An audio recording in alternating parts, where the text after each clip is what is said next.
Okay. All right, all right, all right. Let's see. Is everything going good? Is everything going swellly?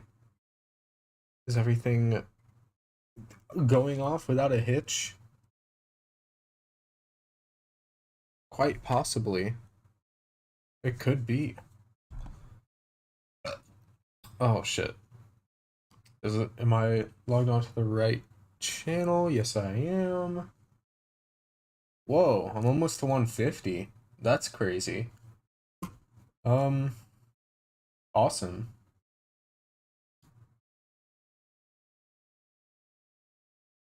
Yeah.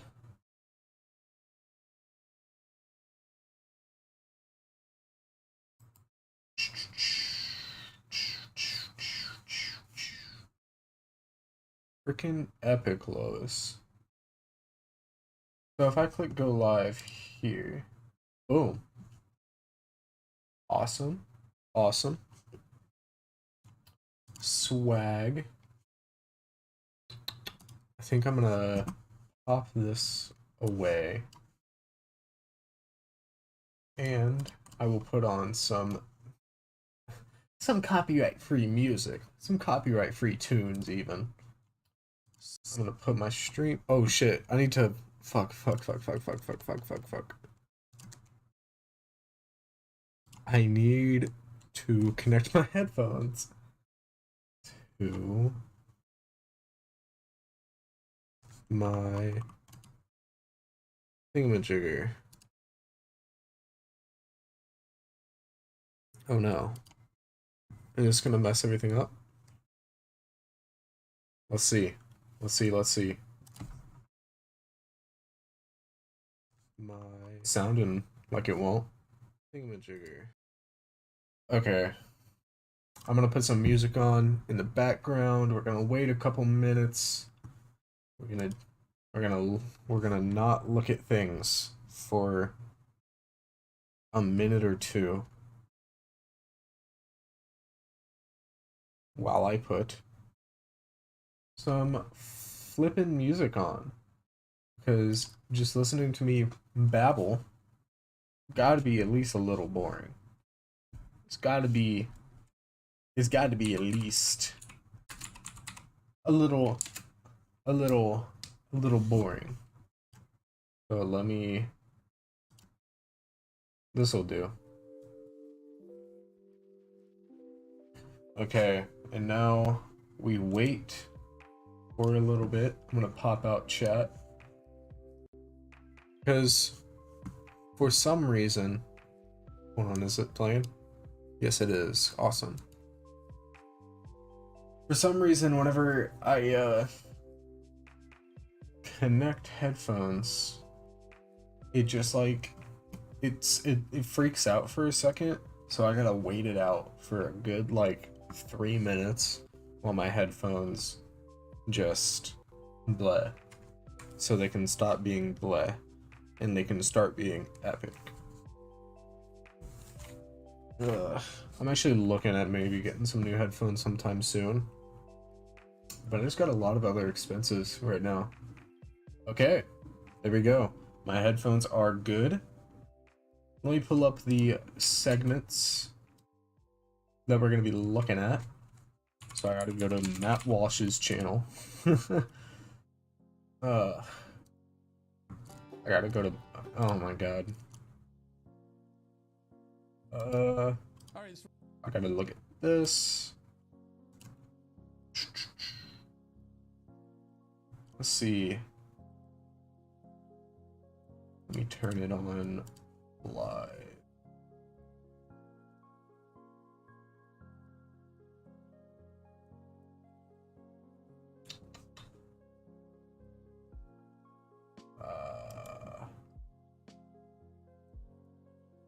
Fuck. What else was this video about? Oh yeah, Barbie. What else was this stream about? Barbie goes woke. Hold on. Can I just look up like critical drinker? And he'll probably have a video about it. Oh, would you look at that 13 hours ago? Boom. Okay, let me get past the ad. I don't have to watch that later. Oh my, is this a podcast segment? Ugh. Oh, it's Drinkers Chasers.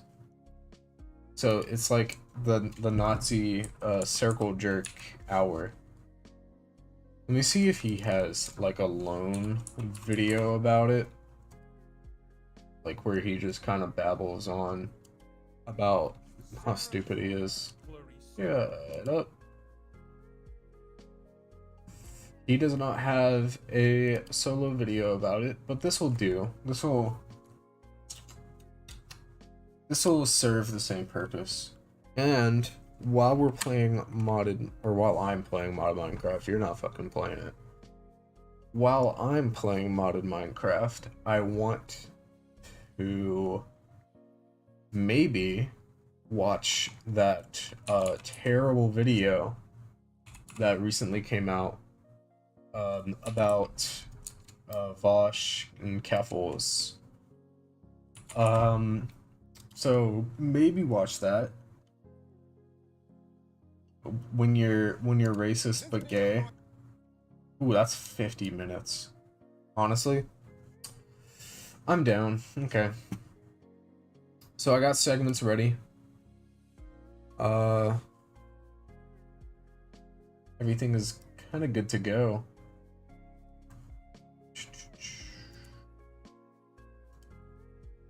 Everything is white. Quite swell.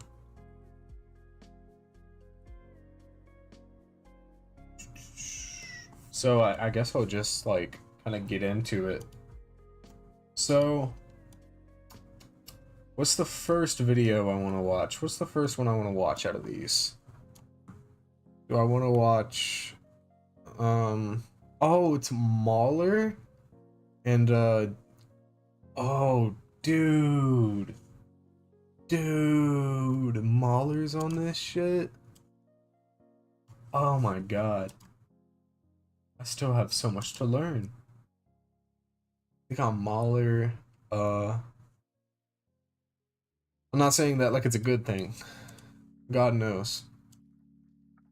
I'm gonna just go ahead and max out. Ow, that one hurt. Yike. Youch! That one flipping hurt to listen to. Honestly, I might keep the background music on, because I know this is a podcast segment. I might keep the background music on just so it's not as boring to listen to. Calamity. So let's look at actually what I'm gonna do, I'm gonna go in order of shortest to longest and most visually entertaining to actually yeah, most visually entertaining to least visually entertaining. So I'm gonna start with this Matthew Walsh video, and I'm going to hit record on my thingamajigger. I'm gonna start this Matthew Walsh video. Who is Jason Aldean? I don't know. I'm gonna be real. Let's do some research real quick. So Jason Aldean, he's an American singer apparently, and he just looks he looks oh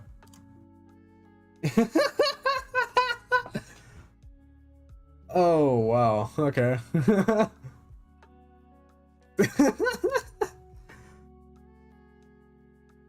Yeah, that's a specimen right there. That's what we call it, a Sigma male. I thought this was two hats for a second. Anyways. Okay. Let's look at what Matthew Walsh has to say about Jason Aldean not backing down and how that's a good thing.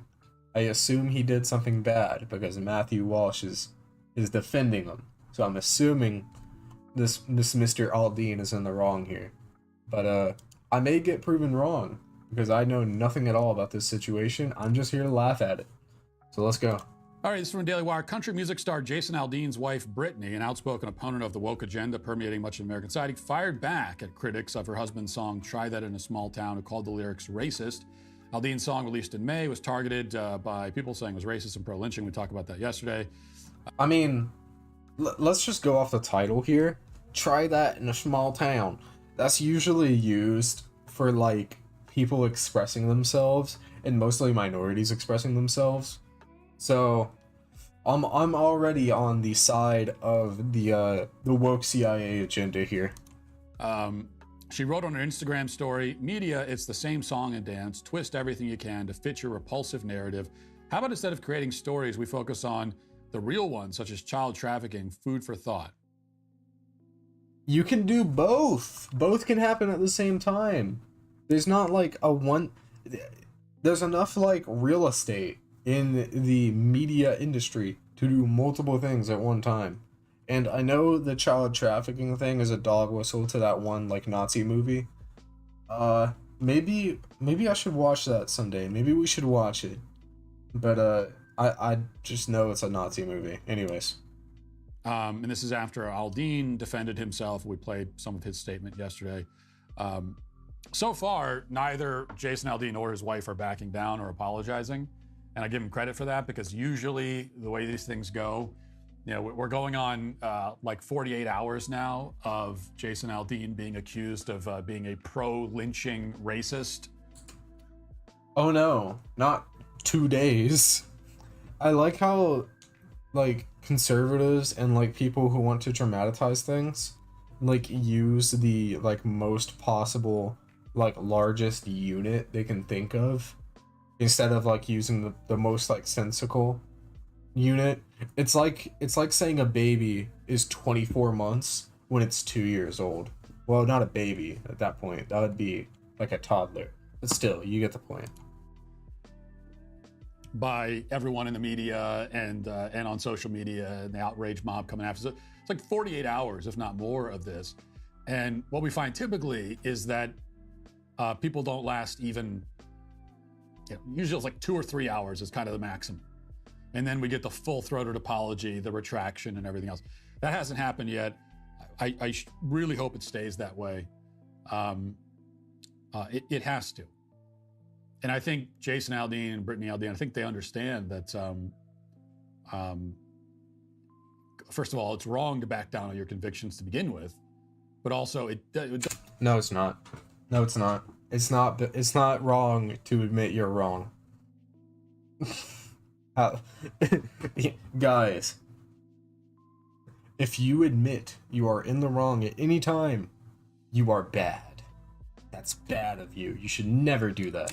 doesn't do you any good. Yes, it does. It most certainly does. I literally just explained this. Maybe if you listen to me more. So you've been branded a racist who's in favor of lynching. And once they've said that, and they've said that to begin with, there's no basis for it to begin with. So who is they, Matthew? Who is they? Could you please, like, give us a specific, like, maybe person or news outlet or, group of people who said that? Could please? It'd be really helpful, I think. There's nothing you can say that's going to dissuade them or persuade them otherwise. There's nothing you can say that would make them go, oh, you know what? Maybe they're not okay with lynching. Yes, you can.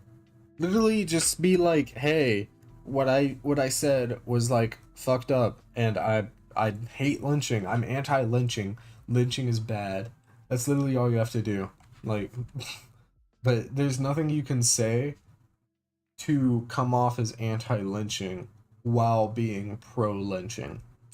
Maybe the country song was not a call to round up black people and lynch them. There's nothing you could say that would make them respond that way, because it was never based in fact to begin with. Yeah, guys, it's just a song. It's just a country song. It has nothing at all to do with anything political. It's okay, little bro. And I think the Aldeans understand all of that. So I do have a fair amount of faith that they're going to stick by their stick by their guns on this, and I certainly hope they do. A few years ago, I sent in a portrait photo to paint your life, and the process quick and easy. I love their work so much. I decided to capture a photo. Oh, I don't care. Oil painting. Oh, I don't care. I want a painting of me That's meeting aliens. Honestly, that's kind of tough. You know, if anybody but Matt Walsh was there, that would be tough. If you're looking, because I'm going to salvo aliens that fit almost any create the portrait. Oh my God, he's still going. They're using, he's still going. Free shipping at the moment. The return, what the the leftists fuck? Lost their mind, making abortion their official sacrament. The pro-life efforts, which are more important now than ever, are booming. You heard that right. Despite the narrative, pro-lifers did not go away. They've only increased in number. As one of the largest pro-life organizations in the world, no one is in a better position than 40 Days for Life to end Oh abortion my God, it's another ad. Oh my God. One other note about this, and we talked about this plenty yesterday, so we don't need to rehash it. But one of the points that I've seen people make about the Try That in a Small Town song, why it's racist, and I've even seen, I don't know why I say even, like this is surprising, but I've even seen some conservatives on Twitter who are conceding that the song is troubling. And one of the things that they find troubling about it is that allegedly, apparently, the building, you know, in the music video, Jason Aldean is singing in front of us, some building in Tennessee. And that building was, they claim, the site of an actual lynching. That's pretty yikes. I wouldn't film there. That's all I'm saying. Unless I'm doing like a historical documentary on the history of lynchings. I don't think I'm filming there. And so, that's the messaging that he's sending. This is subliminal messages. He went to the site of an actual lynching and sang this song? I don't know about that. I don't think it's really like subliminal messaging. I think it's more of a like you know type of thing, to where it's just a dog whistle. It's like, hey, like the everyday person isn't gonna know what's going on, but like the audience, the intended audience, is gonna be like, oh, he's one of us. He's a racist. Yeah, as if, and I didn't even look it up to see if it's true or not, because it's irrelevant. Because if it is true, then it was what they're saying. It was 100 years ago, a century ago, allegedly a lynching happened outside this building. So they're supposed. So before you shoot a music video, you're supposed to look at all the buildings there in the background and do a detailed historical dive to find out if anything bad happened at any point anywhere in the vicinity of where you're doing the music video. If you're making a political song, I think so. Yes. I think if you're making a political song and you know what you're doing, you should probably look at the history of the area that you're filming in. But like in any other context, I think this would be a reasonable criticism. But it's a political song, and we're going to be listening to it in about a minute, so. Give me a break. As if they're supposed to know that, right? And all these people on Twitter pretending that that's the infamous site of the lynching of 19 whatever. As if you already knew that. As if you saw the building and immediately, right? Oh, that was where that infamous lynching happened 103 years ago. Oh, shut up. You had no idea. What if they did, though? What if they did, you know? all I'm saying. One person went on Wikipedia or somewhere and found this. Is that we got him now? And then everybody else sees it and says, oh yeah, well, I knew that. What, you didn't know that building was a lynching happened there? 103, everyone knows that. He must have known that. It's common knowledge. Here's the thing, though. Literally nobody behaves like this. Nobody says this. Nobody does these things. He is literally just, what's the drill tweet?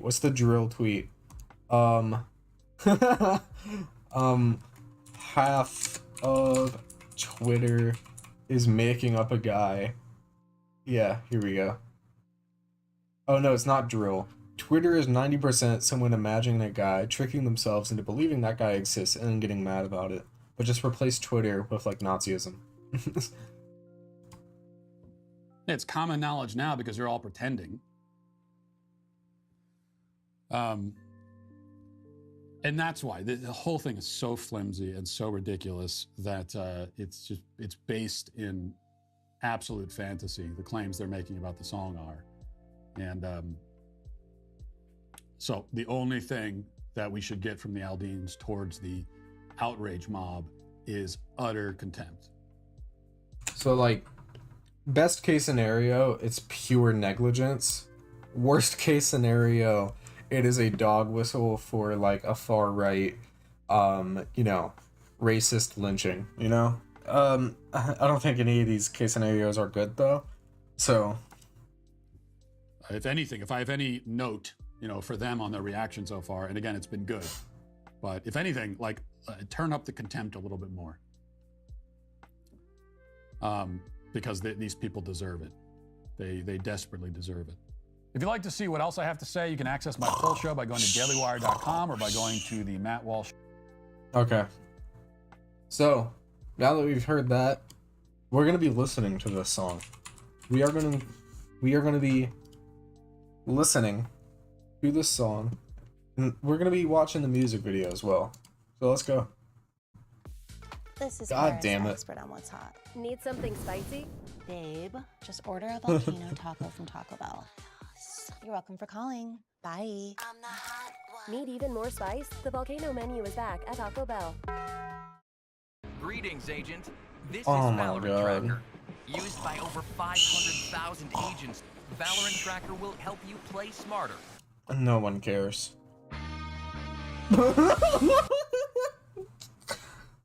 Oh, I just love the way it starts.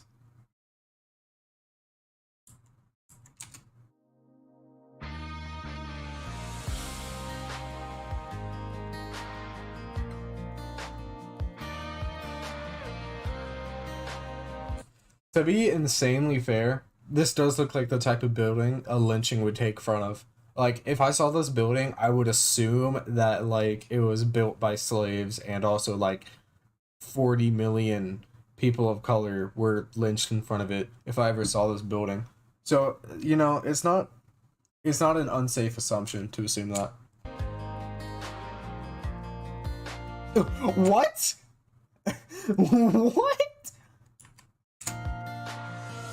Sucker punch somebody on a sidewalk, carjacking old lady at a red light, pull a gun on the owner of a liquor store. You think it's cool, act a fool if you like, cuss out a cop, spit in his face, stomp on the flag and light it up. These all sound like really cool things to do, and you should do them right now. You should do all of these. Anything he lists here, it says that it's bad, is something you should probably do. Yeah, you In Minecraft. think it's tough. Well, try that in a small town. See how far you make it down the road. Around here we take care of our own. You cross that line, it won't take long for you to find out. I recommend you don't. Try that in a small town.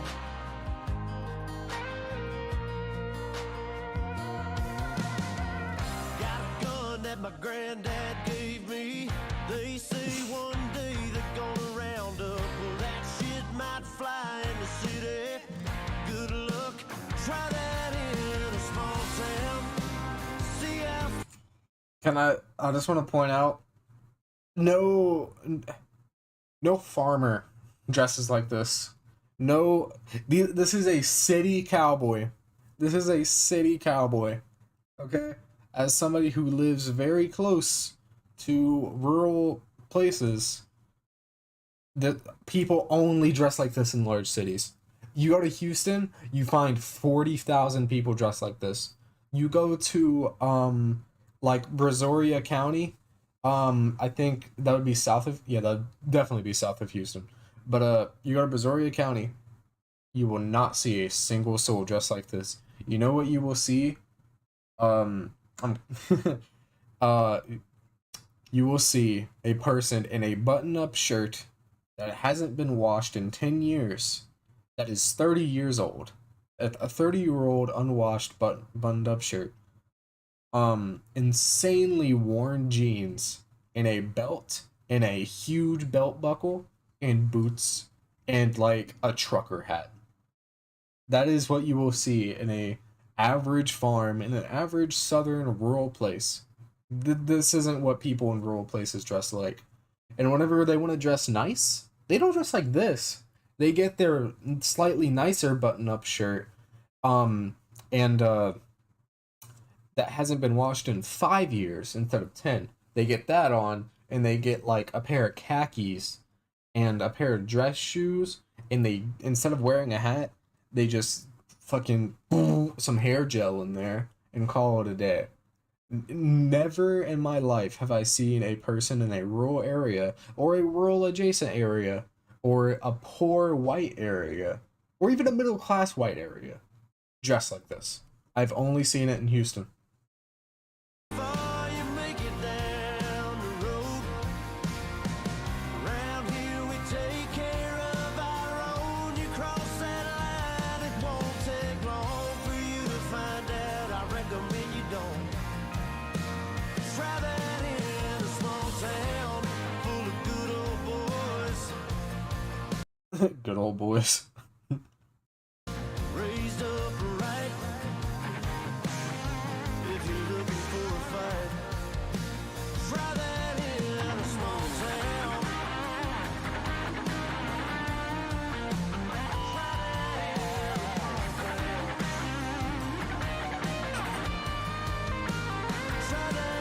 Try that in Bro, think he Roger Waters.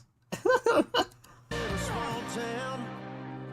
This is his The Wall. This is his The Wall.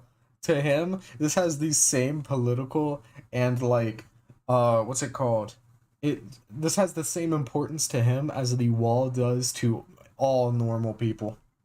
Around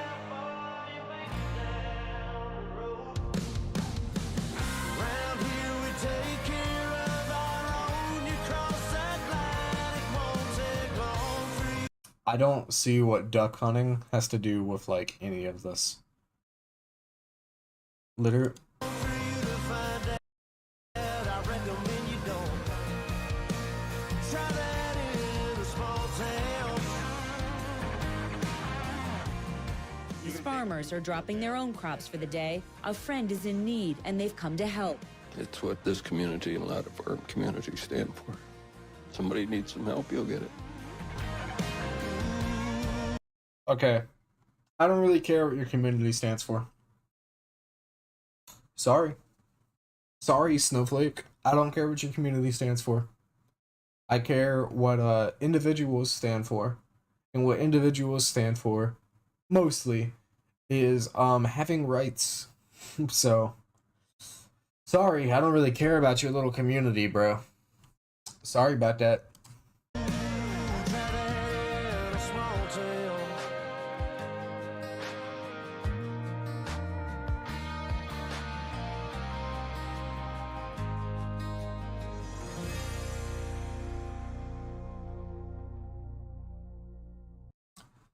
You know, when it comes to cultural significance,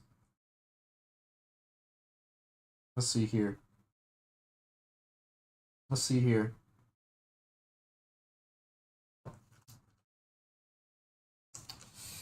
I'm willing to bet this album,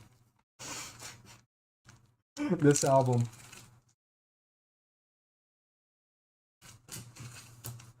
and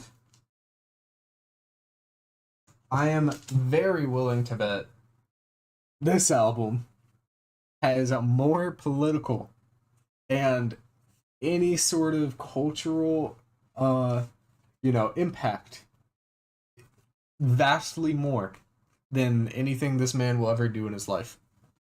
Sorry about that.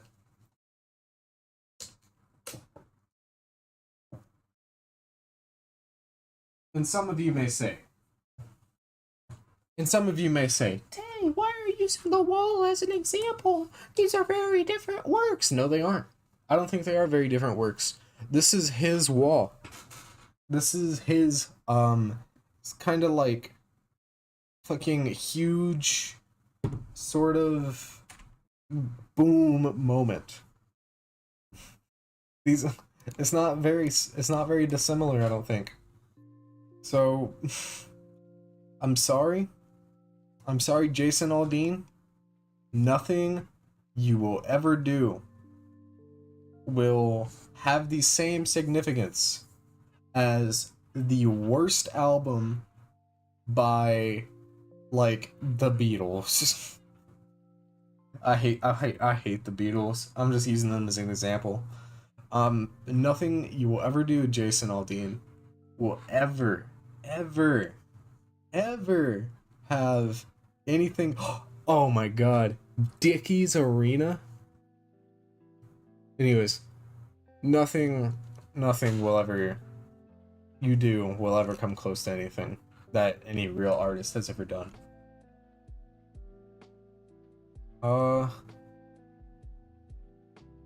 Notice how all of these people are just weaponizing idpol as literally just essentialism.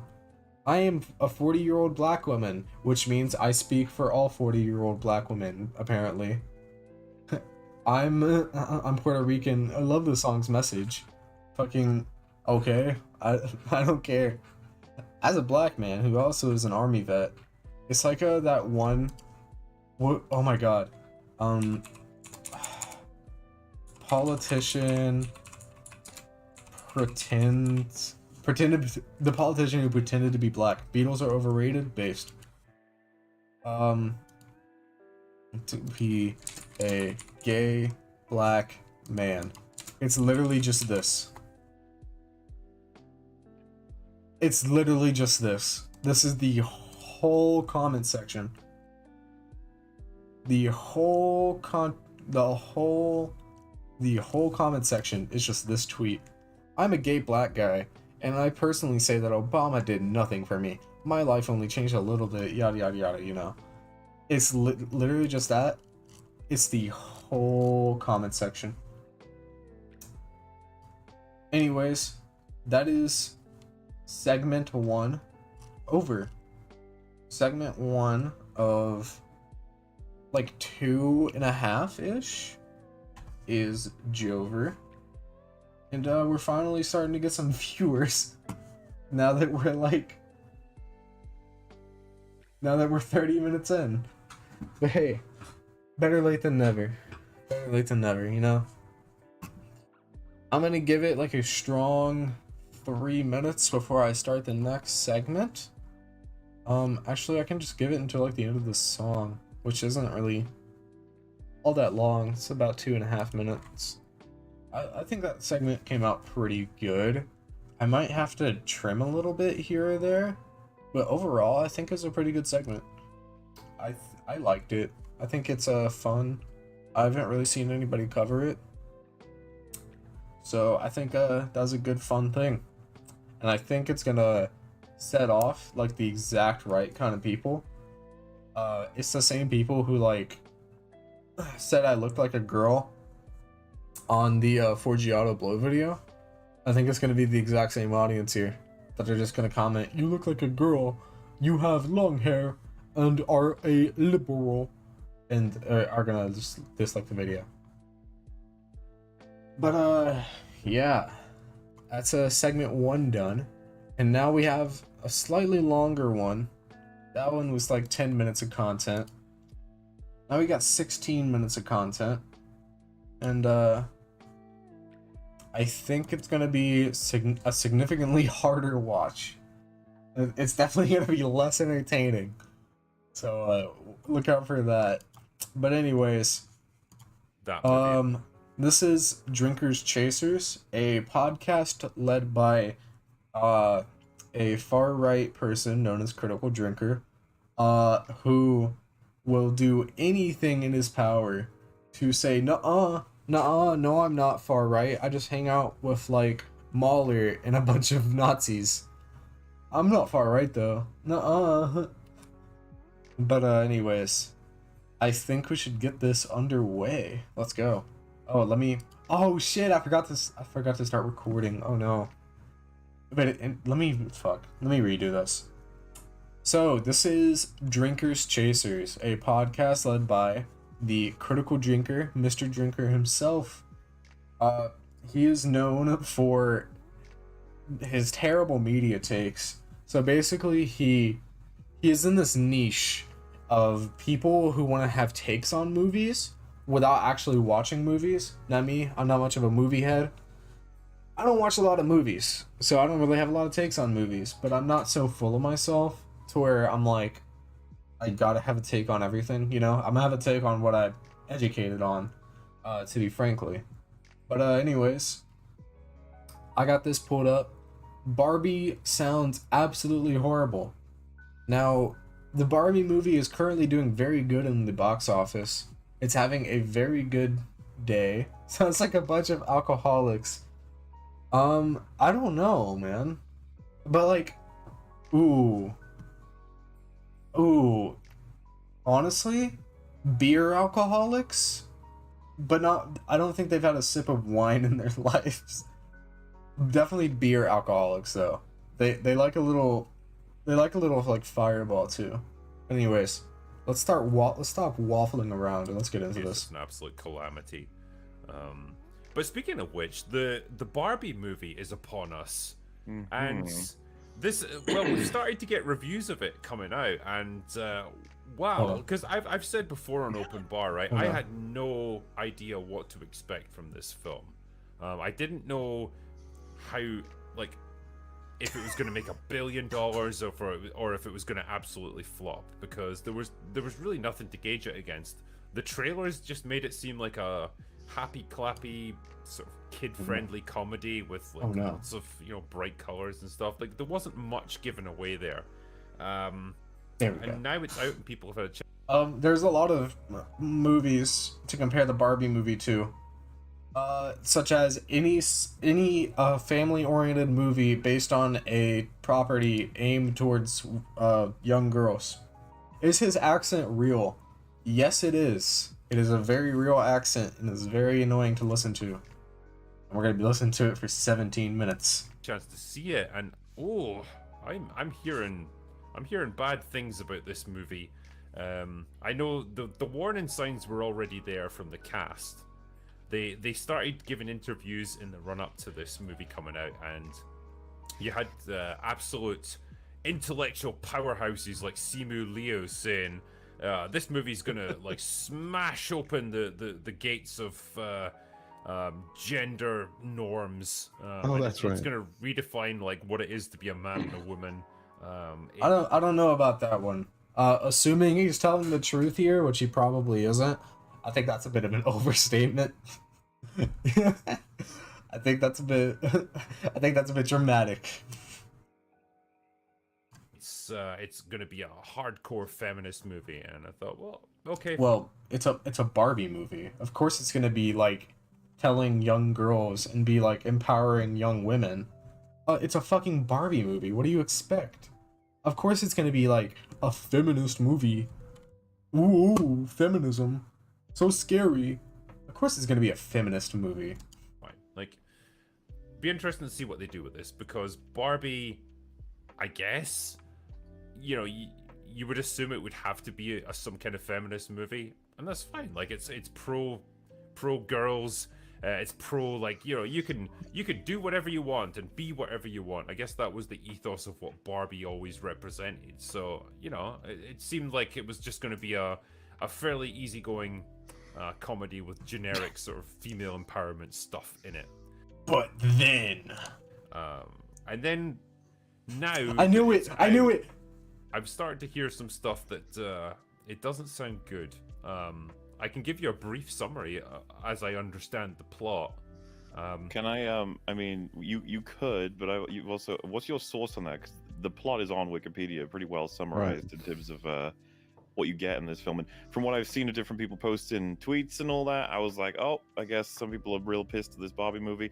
But I thought we were dealing with a fun movie that takes plastic dolls and puts them into a real world, and you get some wacky scenarios and visuals and jokes. I had no idea we were heading for what, like, to give you an idea, right? This is the opening premise statement of the film, which I seriously, I had no idea this is what we're aiming for, but it says, Stereotypical Barbie and a wide range of fellow Barbies all reside in Barbie land. It's like, all right, good start. A matriarchal society where all women are self-confident, self-sufficient, and successful, while their Ken counterparts spend the days engaging in recreation activities at the beach. The Barbies hold all important job positions such as doctors, lawyers, and politicians. This is how Barbie has always been. I'm pretty sure. I'm pretty sure Barbie has always been like a matriarchal. Like Barbie universe, the Barbie cinematic universe, has always been like a matriarchal, or I don't know, matriarchal society that is led almost entirely, if not entirely, by women. I'm like 50% sure. That's the opening premise. That is not, yeah, that is correct in terms of what this film presents to you. So how dare a movie targeted towards young girls show women in multiple roles of power? How dare they? How dare they? Women, kitchen. Sorry, it's where you belong. Oh, go on. Sorry. Yeah, so Barbie Land is a matriarchal society. So as Mauler described there, the Barbies are the ones in charge. The Kens are just kind of looked down on as being a bit silly and like they're not to be taken seriously. They're just something to look at, I suppose. Kind of like, I don't know, this sort of I'm a bit silly and not to be taken seriously. Stereotypical view of women in the 1950s or 1940s or something like that. Barbie and Ken then go into the real world, which is a horribly misogynistic place, like stereo. True, it is that. Great analysis. Stereotypically over the top, like men are just walking down the street slapping women's asses. Oh my god. Oh. That's the Barbie producers here phoning you saying, "Don't take part in this." That's the open bar noise to remind you to drink. That's what that is. But yeah. Oh, there we go. But they go into the real world. Ken discovers the patriarchy and says, "Yeah, I want to be part of this." And so he brings that patriarchal infection back to Barbie Land with him. And the Kens take over. They become like the rulers of Barbie World. With Ken himself as like the leader of them, and the Barbies are subservient to him, and they have to use the power of feminism to overthrow this patriarchal rulership. Notice how he spends like all the time in the world like trying to dunk on a matriarchal society, but he says nothing bad about the patriarchal society that is created in the plot of the film. Barbie World. If it wasn't for restore things back to the correct way where women are in charge. If it wasn't for the last minutes of using the power of feminism, the Ken taking over Barbie Land sounds pretty good. Yeah, I agree. That's the thing. Like you could absolutely frame this as Barbie being the antagonist of the movie, and Ken's just like this guy who wants equal rights for his oppressed minority there. But you know the thing is, if Ken were to make an equal opportunity society, you could say this. It could be like Miss Marvel or Captain Marvel, to where she starts the movie as a total dick, and then as the movie goes on, gets better and has like values. It could be like that. If the movie were about Ken, starting an uprising, starting a equal opportunity revolution, this would be a perfectly fine criticism, I think. However, it's about Ken creating his own patriarchal society, so the criticism just kind of falls flat on its face. It ends with the Barbies reasserting control and deciding they're going to restructure their society. And so the question is, well, what's to become of the Kens? Because they feel very hard done by in all this. And shall we make things equal? And I kid you not, Barbie says, no, we're not going to make it equal. Not until things are equal in the real world. That's kind of cringe. I mean, like, she's correct. It's just kind of cringe. I think it's mostly because of the way he's delivering it. I don't think she actually says that. But the way he's delivering it makes it sound kind of cringe, and I'm sure that's on purpose. What? Oh my god. So the the men in the Barbie world will have equal rights once women in the real world have equal rights. Hey, that sounds like a good trade-off to me. Both people get equal rights. I don't see anything wrong with this trade-off. It might just be me. I don't know. That's the movie right there. I thought Oppenheimer was supposed to be the horror. When I saw that Kate McKinnon was in this, that was my first hearing the Jaws theme music a little bit, that there might be something off. But I actually think the premise is really good if you just done it with a lighter touch. If you had the idea that Barbie has to go through a journey where she becomes less of a bimbo and more of a rounded character, and then Ken goes through a journey where he starts to revel in his power, and then things normalize and stabilize back at the end, that'd be a great story. Yeah, but if you can get to a point where it's like, well, with it. yeah, it's like if they both recognize, hey, we both. He literally just said the same thing I did earlier, but he said it in a misogynistic way, and I didn't. The way I said it didn't, wasn't explicitly designed to be like, grr, I hate women, but both got things to bring to the table here. We're slightly different, but we've both got strengths and weaknesses. Let's all work together to make a better world. Okay, it's simple and it's cheesy, but okay, it works as a premise. This is like, no, women are just fundamentally better. They deserve to be in power. They might allow you to have a little bit of power if you prove that you're not going to misuse it, or that you're going to be, you'll stay in line. But that's the best you're going to get. And wow, I didn't think this movie was going to be so on the nose. I honestly thought it was just going to be this like light-hearted, like this was. Sorry, I'm laughing at the dog.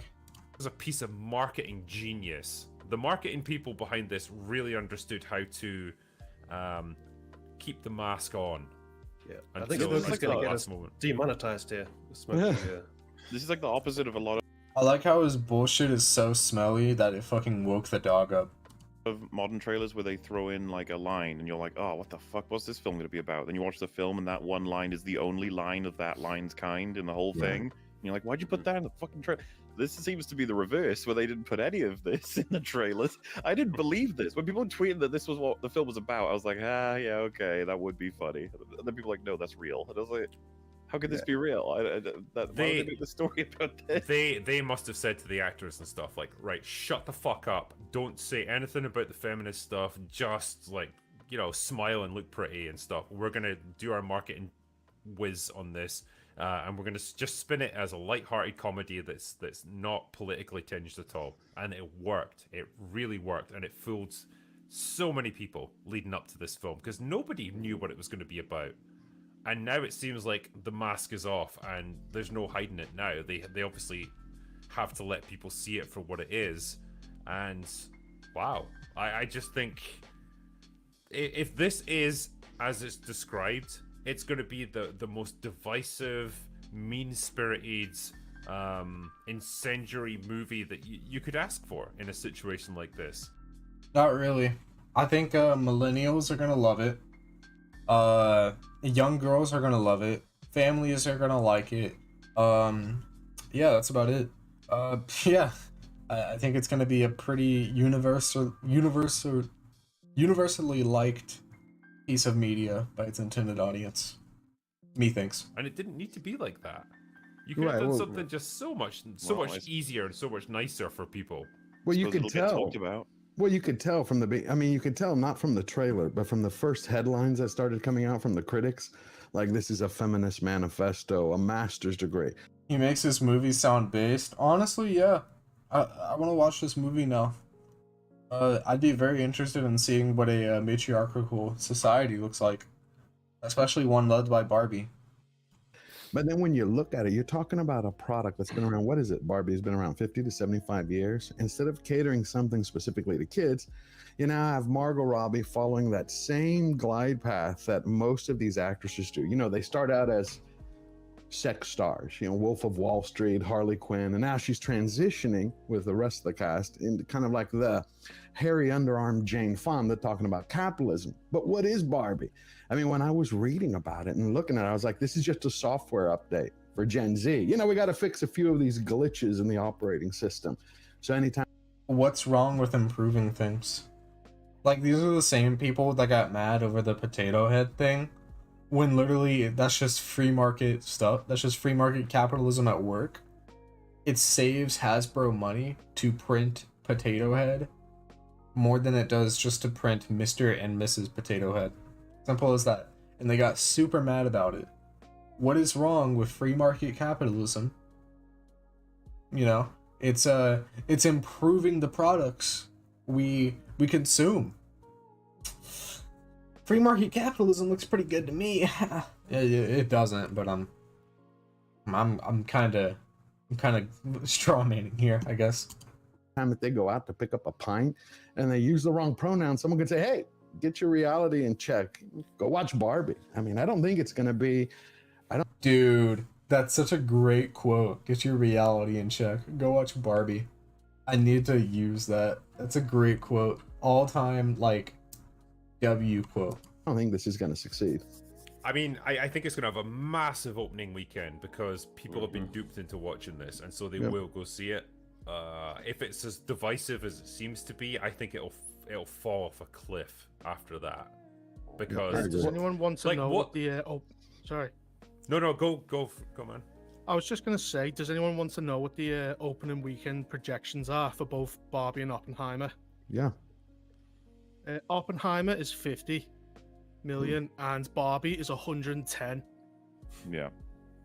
More than double Oppenheimer. What? Well, yeah. Barbie's audience is double. Oppenheimer's intended audience is just kind of guys who are 40 and history buffs, which is a lot of them, but it's not as big of an audience as young girls, teenage girls, women, young women, middle-aged women, millennial women, older women looking for nostalgia. It is they're the ideal audience for Barbie is probably 70% of the human population, if you including women and families. It's at least 70% of the population, right? And even cutting it down to families with girls, that's gotta be 70% of the population. I mean, one of them appeals to maybe 20% of Americans, and the other appeals to a lot more. So it makes sense. Well, yeah. I mean, Chris Nolan knew that was coming. He wouldn't make it R-rated and 3 hours long if he wanted to have mass appeal. Yeah. Plus, it's hard to find any theaters. I have to go to San Antonio to see it in the true 70mm because I think there are only 33 of them around. Because he said, if you really want to see it, you have to see it in the 70mm IMAX. It's I've been hearing good things about it. Yeah, I can't wait. I mean, yeah, I know which movie I'd rather watch, but it is tragic to think that this abomination is gonna potentially eclipse Oppenheimer. Not really. One has a wider market, free market capitalism, baby. It's kind of jarring because something like this in Barbie, which is kind of high concept and has this big meta idea, that involves striking a that dog dead. I'm worried at this point. Particular register of satire that everyone can kind of buy into, which is kind of sophisticated. But then if you undermine that by having really super heavy-handed messaging that goes in with it, then you disrupt all of that. So it's kind of all over the place. I don't know why they would think to do that. It's like this movie was made in 2017 or something, when we hadn't progressed beyond this point of really hardcore, abrasive, mean-spirited sort of feminist messaging that men are shit and women are. Speaking of abrasive, hardcore, Meninist messaging, You know? You know? The pot calling the kettle black. Are awesome, and they just need to like move aside and make way, like that. Except the kettle is like a decently made movie. That has come and gone, and it just feels like such a weird product of a different time. If that's the case, You don't think it fits right in with Disney's, like, Indiana Jones and the Dial of Indiana Jones cucking Indiana Jones with another co-star? But look how that movie's done. Right, but I'm saying it's almost like an invitation to the culture war. That's how I view Barbie. Like, come on in. Indiana Jones did poorly because nobody cares about Indiana Jones except for dying old men. Oh shit. I mean, they missed the opportunity to have like what could have been a really fun movie that was just about, because apparently at some point, right, they go from Barbie Land to the real world. It's like, oh, that just sounds like a movie that came out in like the late 90s, early 2000s, where all it's just fish out of water humor, and then the Mattel CEO tries to kidnap them because he doesn't want them to be found or whatever, that the real toys are based on that. I was like, you can create loads of fun action and nonsense. The Barbie world thing looks insane, just like as a place. And it's like, if they're all very self-aware and just having fun, it could have been something that I would maybe have seen and tolerated. But wait, now remember, what? well, I don't know if you've ever saw it, but there was the movie Enchanted, right, that had Amy Adams in it. That's what I was thinking about. Yeah, it played on the similar idea of like, okay, well, you take a princess out of fantasy land and put her in the real world. Like, how's she going to cope with that? And like, how's it going to gradually, like, morph her? Oh, fuck. That movie is just an absolute calamity. Oh, fuck. Oh, shit. Oh, no. Was I here? Whatever that the real toys are based on that. I was like, you can create loads of fun action and nonsense. I'll just the say Barbie world thing looks insane, just like as a place. And it's like, if they're all very self-aware and just having fun, it could have been something that I would maybe have seen and tolerated. But wait, now... right, that had a princess out of fantasy land and put her in the real world. Like, how's she going to cope with that? And like, how's it going to gradually, like, morph her into a more realistic human being? That's not bad. I mean, it's not exactly complicated, but it's something you can work with. This just seems like, ooh, I don't know. It's just an excuse to let the patriarchy in, because like, it's everywhere apparently. Like, from what I understand, Yes, patriarchal structures are everywhere. They're right here, in fact. The film's depiction of the real world is like this. It's the way a fourth wave feminist would view the world. What's wrong with fourth wave feminism? It's literally all fourth wave feminism is.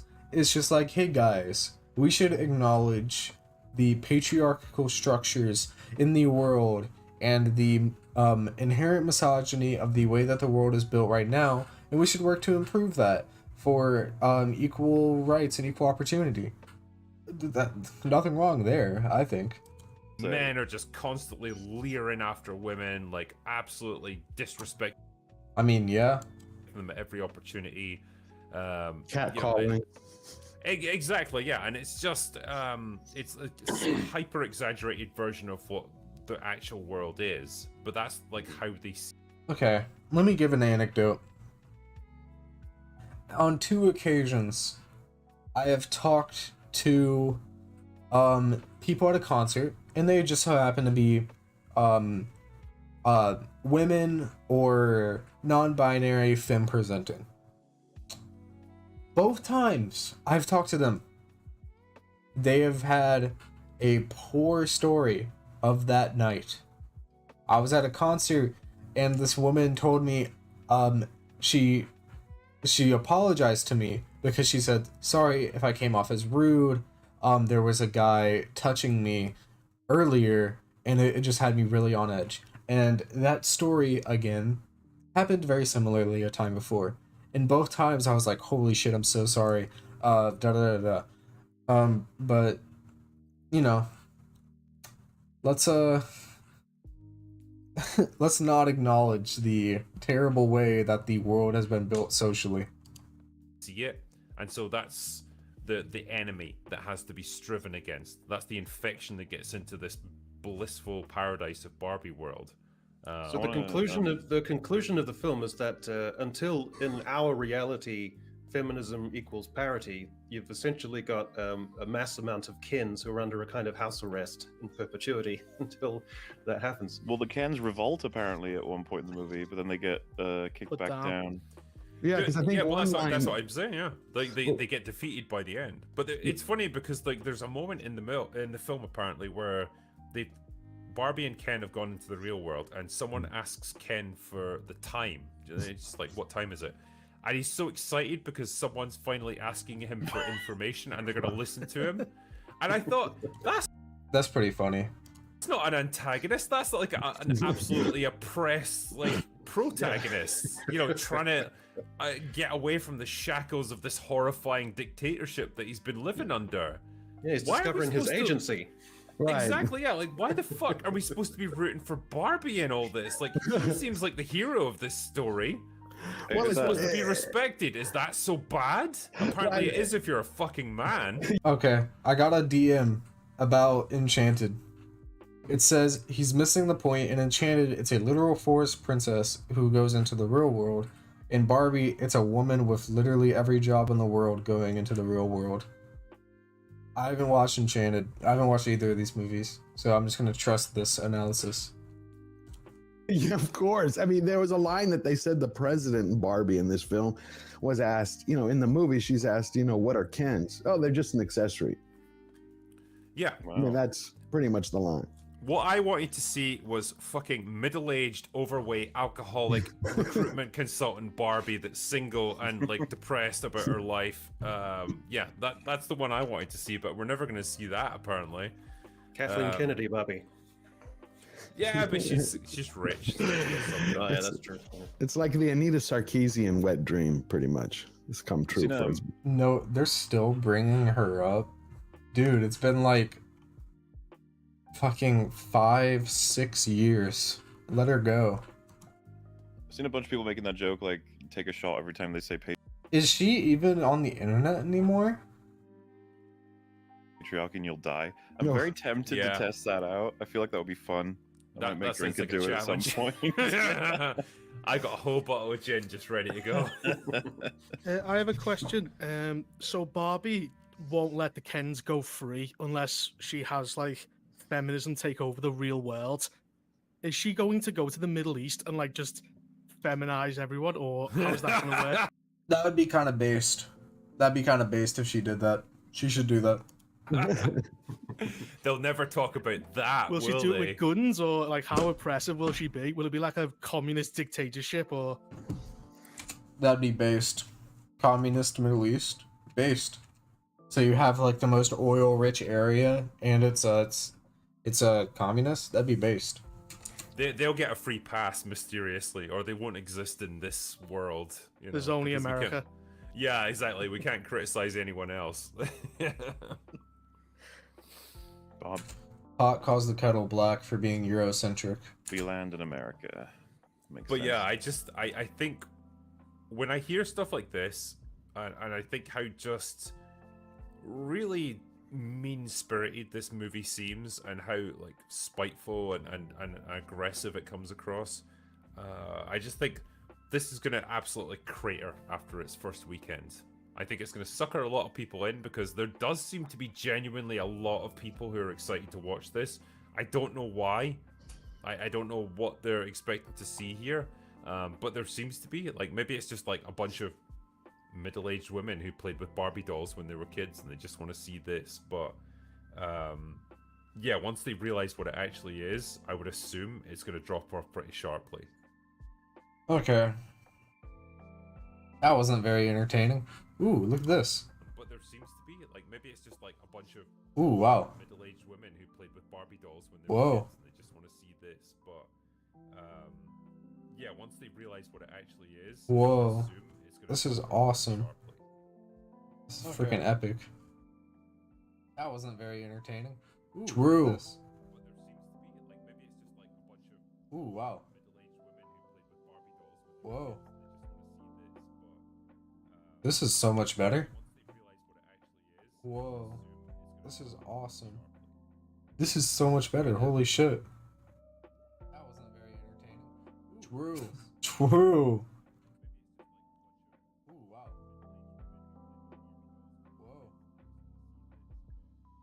Whoa. This is so much better. Whoa. This is awesome. This is so much better. Holy shit.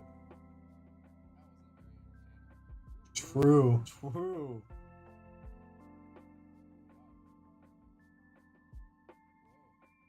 This is so much better. Anyways. So we got one more segment for today. But here's the problem. It's gonna be super long. This is a 50-minute video. And I need to make a macro. I need to make a macro. Streamception? Hell yeah. I need to make a Razor Synapse macro. And while I do this, nothing will happen. Ooh, actually I need to stop recording too. Okay, we're gonna launch Synapse. Oh god, this is bad. I've only seen snippets of it. I haven't seen the whole thing yet. Somehow. So I'm going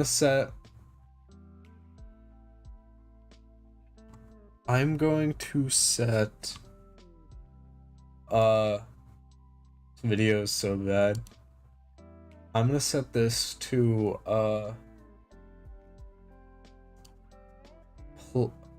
play pause, and that should work. And what I'm going to do is, do I have display capture? Boom, yes I do. I'm expecting this video to be like generationally bad. I need to use my phone for chat because honestly, I don't know any other way to. So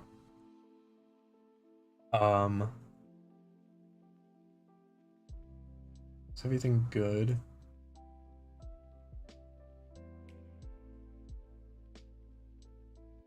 Is everything like, well, I know it isn't, but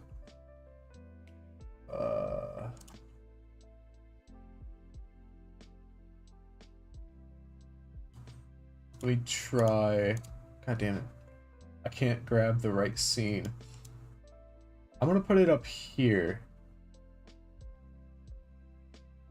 while I play Minecraft. Gonna make it a little bigger. I think it's a... There we go. I think that's good. Oh, there's so much going on my screen right now. Hold on. I think this is fine. Let me see how it looks on stream. Background news. Hold on. Oh shit. It's playing the wrong thing. From so if I... Bonafide. Okay, there we go. And I think it looks good over here as well. I'm gonna hop on the Minecraft world before I get this thingamajigger playing. So I wanna make sure I have enough music left. I wanna make sure I have enough music.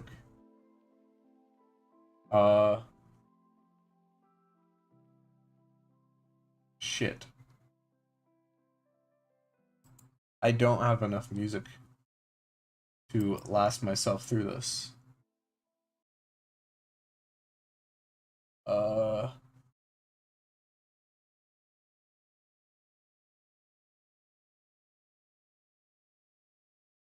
2 hours?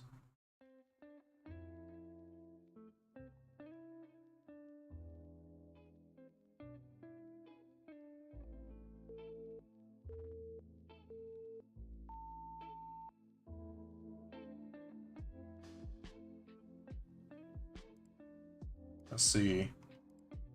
I think everything's good here.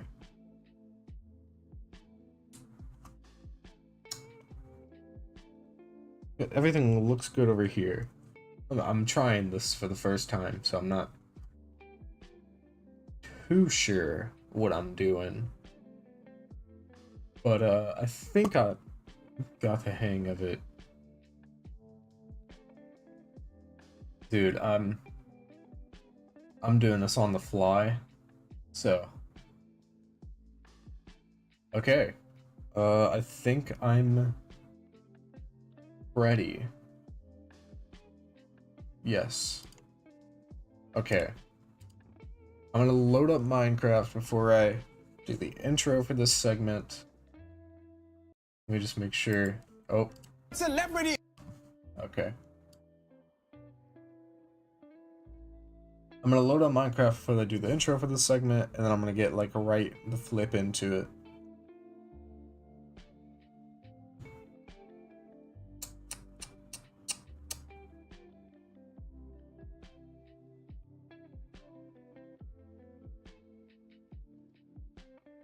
Okay, it looks good. Yeah, I think I like this. Holy shit, will this ever load? I'm babbling over here.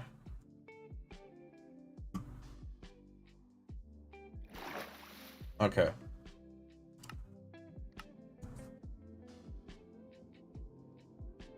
Let's see, let me make sure this works. Does it not work? This video is brought to you by Grand Fuck. News. From Okay. Oh. Oh, Minecraft won't load. Oh no. Okay, let's try this again.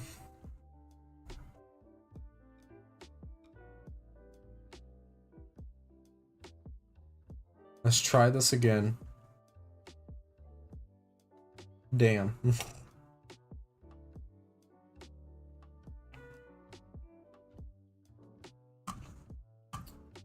In the meantime, I will skip it right here. And I will unrecord these first 2 minutes. And I will record this.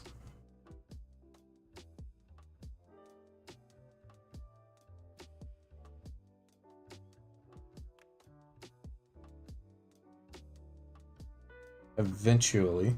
Eventually, it has to work. Just by sheer odds. And sheer evens.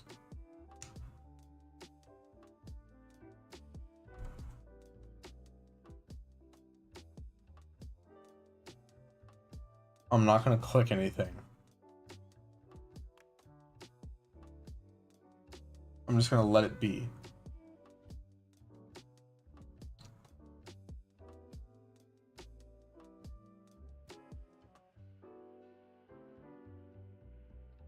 I'm just gonna let it be. Gonna be as is.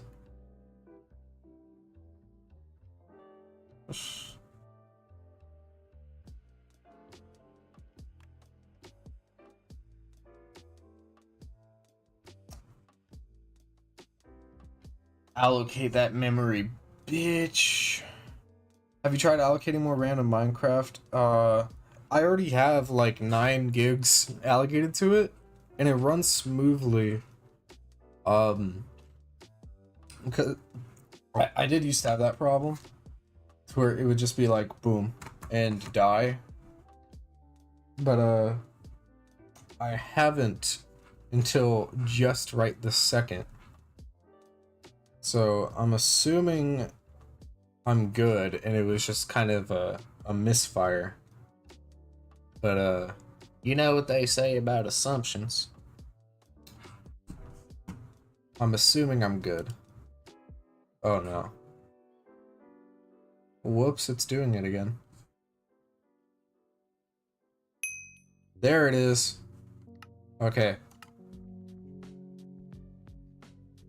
I think it's because I like pressed the pause play button like 7 times.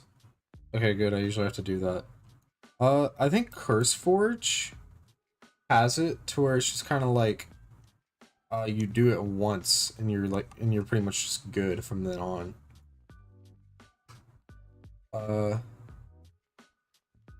Because I remember I used to have that problem with all the mods 8 that mod pack, and then I just allocated like 8-9 gigs of RAM, and it was all good. I might get more RAM soon though, just so I can allocate more to more dedicated WAM. Sorry, I'm cleaning my mouse. This video is brought to you by Ground News. From bona fide celebrities like J.K. Rowling. From what I know about J.K. Rowling, she used to have an abusive husband, I believe, didn't she? Okay. And like No. for those reasons, I No. think she's kind of using that No. as... No. Okay, we're all good.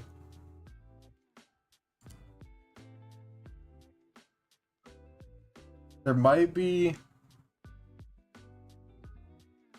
Okay, we're good. We are finally up. We've finally done it. My God.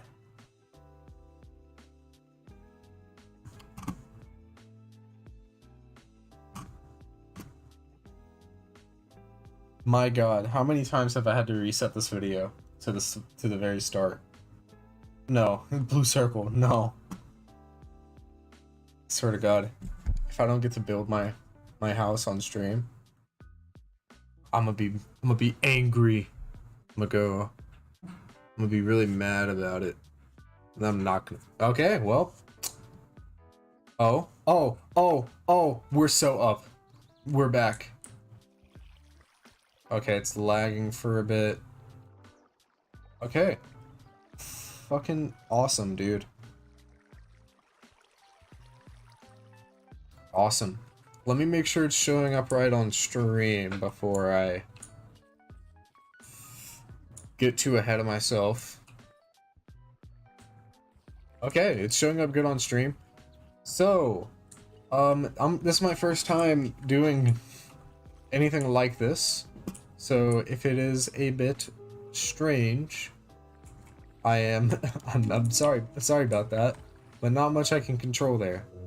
But what we have today is a video that many people have seen. It's been seen many a time, and this is very loud.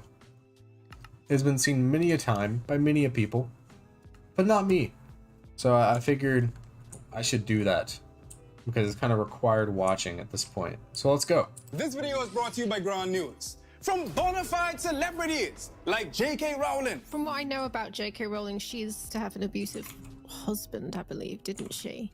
And like for those reasons, I think she's kind of using that as an excuse to sort of project that same sort of danger that she had from her husband onto trans women. On Dave Chappelle.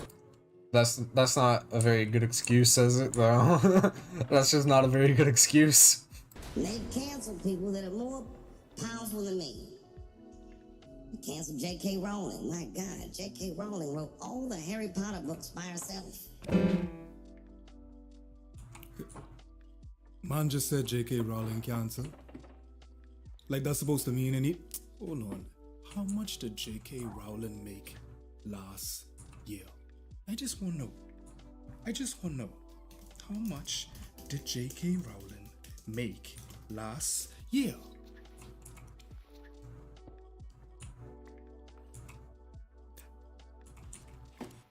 I've been in and out of therapy with BetterHelp for a few years now. Oh my and God. It's been Oh prioritizing no. my mental and emotional health. Oh so no, much how am I supposed to skip this? Okay, I guess I just gotta brute force it. Gender was a fact. And then the trans community got mad. They started calling her a TERF. Trans people make up words to win arguments. I just gotta say, I'm a big fan of how he just kind of Chad Wojaks himself, just into these videos. That's pretty funny. I'm a big fan of that. TERF is an acronym. Stands for Trans Exclusionary Radical Feminists. This is a real thing. This is a group of women that hate transgender. They don't hate transgender women, but they look at trans women the way we blacks might look at blackface. It offends them. Like, ugh, she's doing an impression of me. The difference is one is bad and the other isn't. You see, I knew the strong with him as soon as he said blacks. I'm not surprised that he said. I'm not surprised. Dave Just because a person is wrong doesn't mean you gotta call them a racial slur. I'm sorry, but there's really no excuse for calling a person a racial slur. If a black person is wrong and a white person came up to them and said the N-word, I'm pretty sure there'd be a pretty big problem with that. Just because somebody is wrong doesn't make it any better to call them a racial slur, especially a racial slur that is synonymous with race traitor. So will often talk about the queer community and then say, well, I'm a black man, I understand marginalization, but then we'll like say some transphobic stuff and we'll say, well, I understand marginalization, I get it, but then these trans people are like, they're harming and attacking this white woman. Again, this like thing we were talking about in another video about like Jesse, almost everybody you have come out in defense of is an essentialist. Literally almost every person that you have come out in defense of, including Foreign Man in a Foreign Land, is a racial essentialist who believes that just because they are a member of that race, they know more about that race.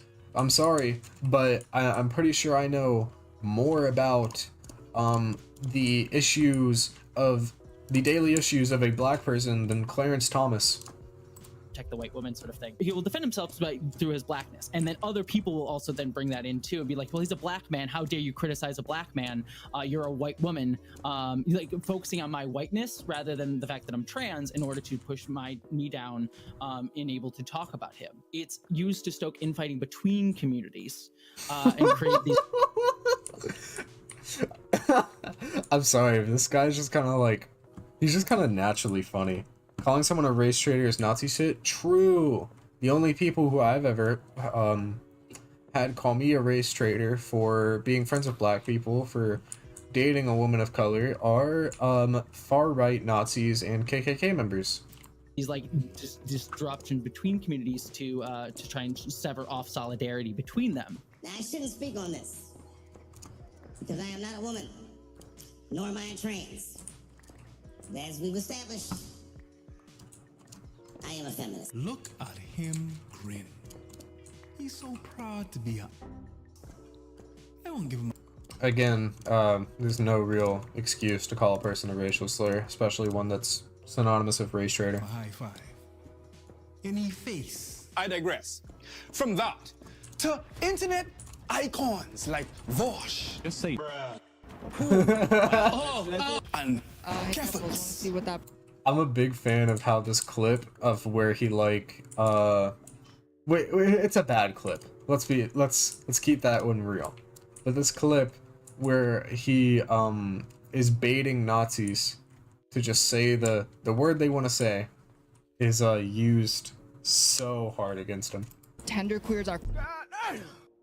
I don't take it back. I don't take it back. They are. There's a. Okay. That's one of the clips I have seen.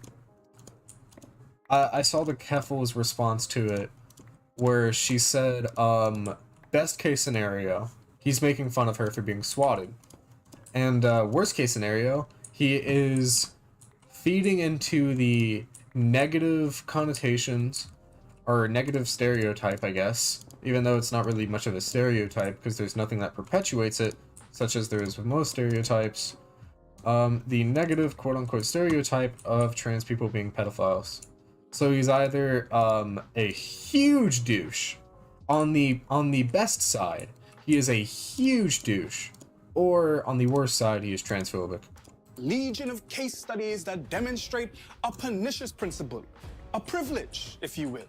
But the best introduction to this comes in the form of a Jussie Smollett. Now, if you recall, the panorama was the perfect cloak for Jussie's grand opening of the critically condemned play, The Boot is on My Face.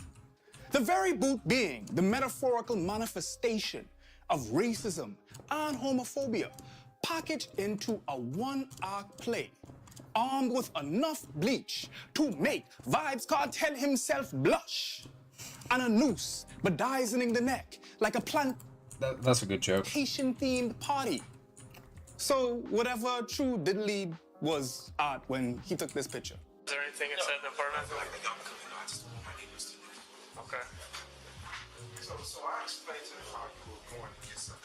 If this guy was just trying to be funny, I don't think there would be a single problem with this video.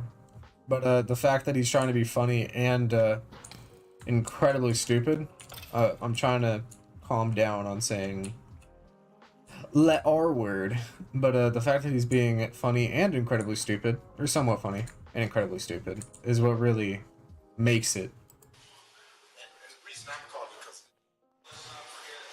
Okay. Do you want to take it off or anything? Yeah, I do. I just want to see. 72 Reverend. Shows transported one female official detention. Bleach on me. Bleach on me. Okay. Jussie clamored that he was accosted by two black men who called him homophobic slurs and popped it off with, "This is MAGA country." What does that guy have to do with MAGA? He's literally just like a farmer guy. I mean, I might just like not know something, but I'm pretty sure he's just a farmer.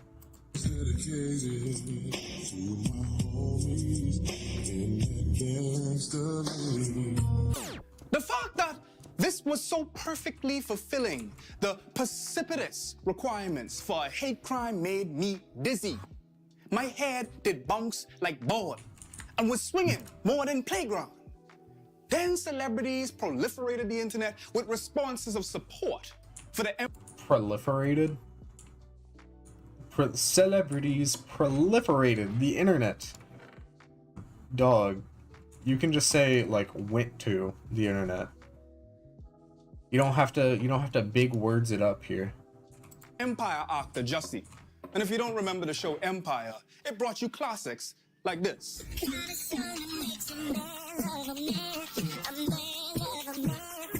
But the very actor that played Jamal Lyon turned out to be lying.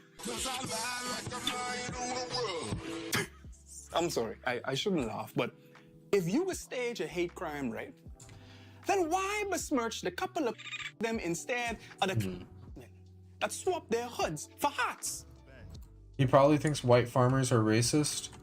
I haven't seen anything that would say that. However, I don't think it's a bad assumption. This is where we waited for Jussie to come before we attacked them. Anyway, the world dragged Jussie like a dead deer off to the side of the road because in an attempt to apprehend the attention Jussie believed he was entitled to, he got the type of attention nobody wants: infamy. So what did he do in order to ward off the warranted criticism he got? He did this.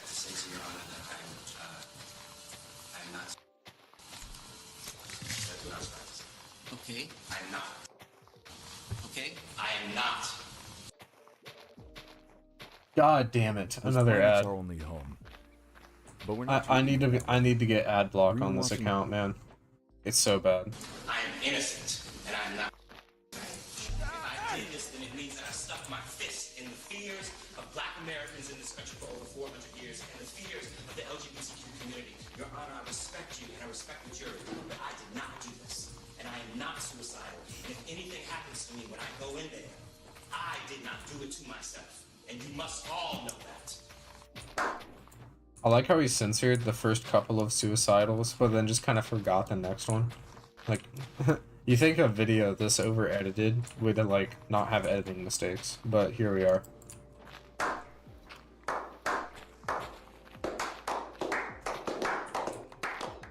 Jussie dual wielded the race card and the gay card, which in a white supremacist cishet society is somewhat of a draw for of performative people who brandish social justice warrior in their bio and bios alone.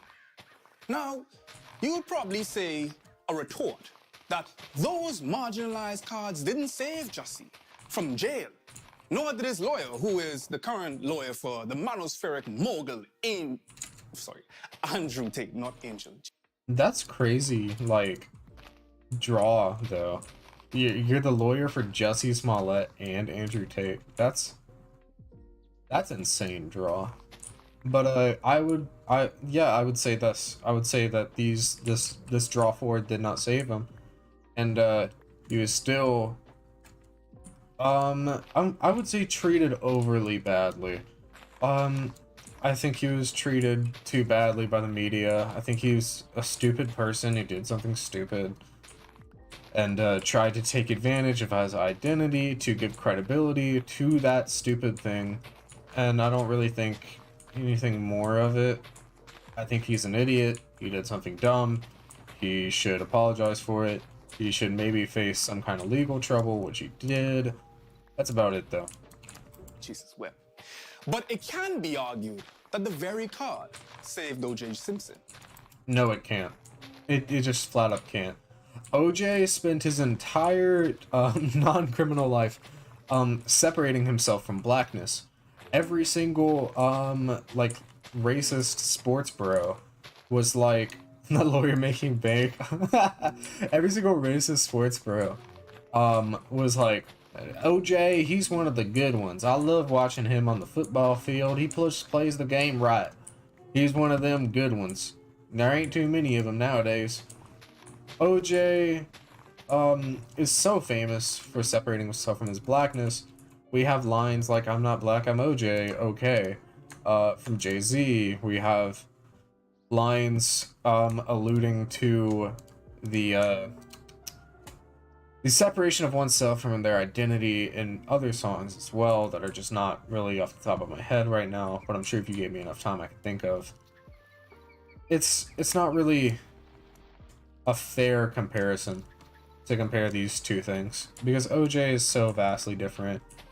Again, he spent his entire life separating himself from his blackness.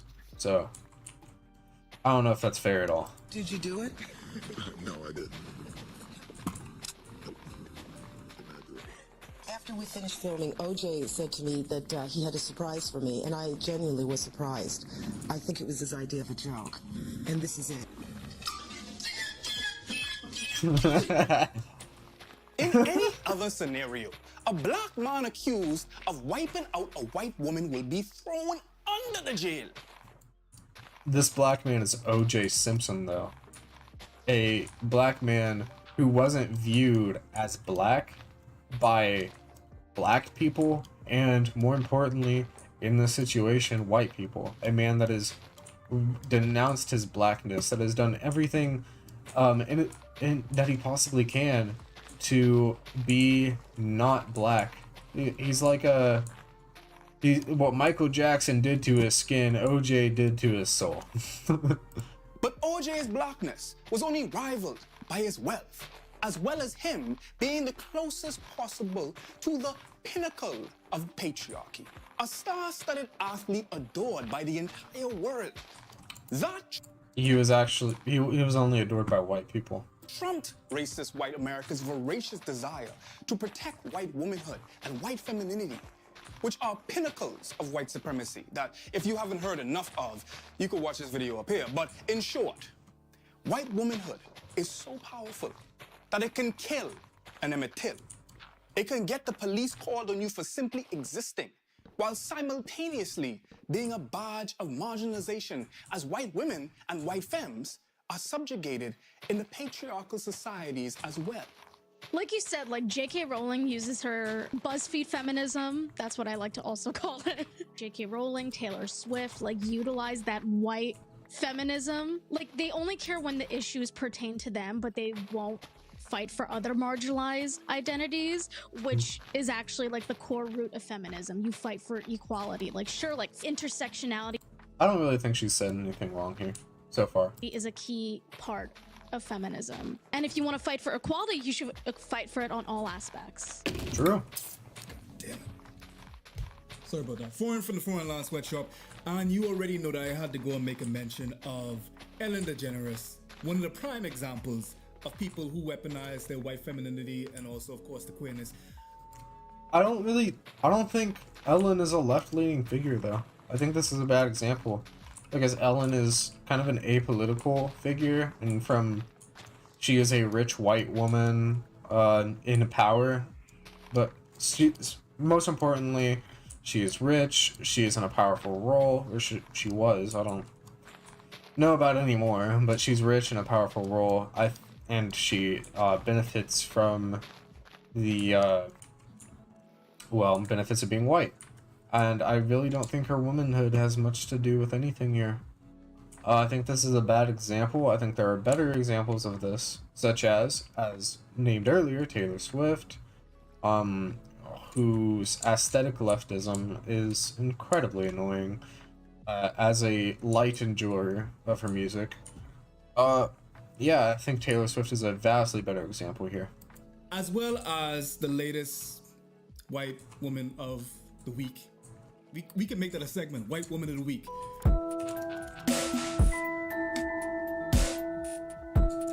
Me when I go vastly off topic. Colleen. I don't know. I think so. As somebody who participated in this bandwagon, I think her white womanness actually played against her, because I don't think anybody except a white woman would make this move. So I think actually being a white woman played against her here. I think it was not a good role for her. It's been a while since you saw my face. I haven't been doing so great, so I took a little break. So a lot of people are saying some things about me that aren't quite true. Doesn't matter if it's true though, just as long as it's entertaining. They don't know what to do when they're in a situation where they have to be accountable, so they don't know what accountability looks like. I think that Ellen and J.K. Rowling share something here, and it's something that I have seen. It's going to surprise no one. At this point, I think it's the power of whiteness. It's existing in that proximity to all of the social things that whiteness grants you. So much power has been ceded to you as a white person throughout your entire life in all of these like small social interactions that you have, in turning on the news and seeing people like you, in turning on various TV programs and seeing people like you, in not having to actively look for people who look like you. You don't have to seek them out, they find you. You have some sense of power over the world around you. And I think that I don't necessarily disagree here. I think it's just worded kind of poorly. To dictate how you behave in positions where you feel like you're losing power. I think that people who are used to experiencing a certain amount of social control are more likely to react with intense negativity or in ways that are really lashing out when they start to lose that social control. So I think that both J.K. Rowling and Ellen DeGeneres, I think that they're both experiencing that. Now, obviously, the word privilege in this context of marginalized folk is not the same as white privilege and the like, due to the infrastructural and historical violence that rends whatever privilege we have from our hands. But the paucity of privilege that marginalized folks have in progressive spaces is what we're discussing today. What is marginalized privilege? And how do we address it as progressives? And I got a star-studded cast of guests that are local to the communities that are being critiqued, rather than me, the sisters of het black men. I don't think there's necessarily a privilege of the minority here in the left, or at least in, the left that I'm in, because these are two vastly different lefts. One is actually on the left and the other isn't.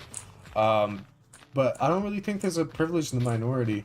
I think there's a privilege of the intellectual. You could argue that. I don't really think that unless you're an essentialist, that there's a privilege of minorities. Because I could simply say, I know more about Clarence Thomas on black issues, on male issues, on elderly issues. I could simply say that, and I think I'd be correct. Doing an inter-community criticism. But Clarence Thomas is a bad example, because, he's not on the left. But I could say I know more than Hassan about Russia, because I certainly do. He's pretty cringe on Russia, and I'm not, so I could say that, because we're both on the left, and I think it's a more fair comparison here. But I can criticize this. My experience of weaponizing marginalization as a black man myself. This is my comeback. Oh my Star Wars god. that Purdue Fucking, Global how about you .edu. fucking weaponize, like, less ad rolls? God damn it. My name is Squidward. What the fuck? Now, if you are familiar with this channel, I have called, sorry, we need to talk about the white slander. I have called white people skeet-colored, sun-dodging, paper impersonating people. The list goes on. These are all pretty cringe. I've said things that will be read back to me in the court that decides whether I go to heaven or hell. And all that I can hope for is that my family gets a discount for my funeral, because I know ain't no way I going to heaven. And I would blush if I found out that they spend so much money just for me to go to hell. Even if God himself is up there smoking and getting they ate, it don't matter. But there's one thing I did that truly demonstrates how marginalization could be weaponized. And that was my most popular video at the moment, Asiaphobia in the Black community. I vividly recall my heart dropping into my after I uploaded this video, and I saw the sign that YouTubers fear the most, the limited monetization sign. Oh gosh. This meant that all my hard work would be for naught. So I started campaigning, claiming that YouTube is penalizing me for being a Black creator, discussing these racy issues, which is definitely something that happens. Mustard seeds. But not this time. Regardless of the commentary to be had on how the algorithm treats us, we people who are darker than blue, as opposed to our colorless creator counterparts, I knew that folks will rally behind me if I cried algorithmic racism rather than the fact that my video got limited monetization because I said something that I shouldn't have. Okay, I'm sorry. Can't say I've ever weaponized the transness, but have I done that thing where I have been guilty of reinforcing white supremacy or generally just shitty attitudes and then been like, but like, no, you can't call me out on that because I've been through XYZ. Absolutely. Didn't he didn't I'm like 90% sure that at the beginning of this video he was like he said like essentialism good actually. Absolutely, and it's why I'm recently made a not he as in this person, but I mean as in foreign mistake. I completely misspoke about the concept of female privilege. We all know, like, that would be an example of me speaking about womanhood as a man, and I could have been like, okay, but I'm trans, but I didn't. What? You being trans doesn't make you any less wrong.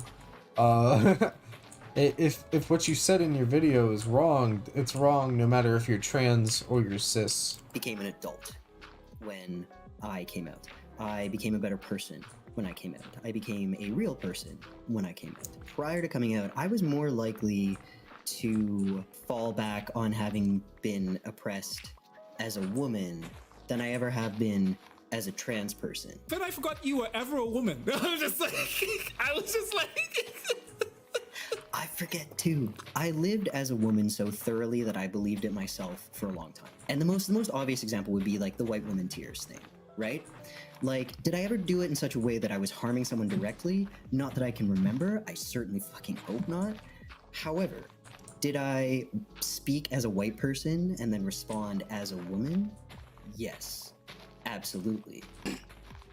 The sad part is, but I could have quote from earlier, not an exact quote, but from earlier, didn't he just say that he knows what it feels like to be marginalized because he lived life as a woman for the first bit of his life?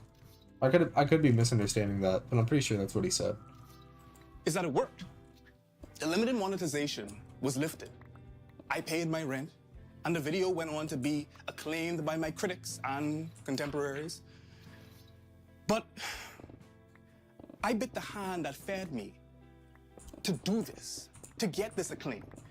And by admitting to it, I'm also robbing the next creator of color that claims the algorithm is biased against them. And because folks may doubt that now due to my admission, much like they doubt Elliot Page.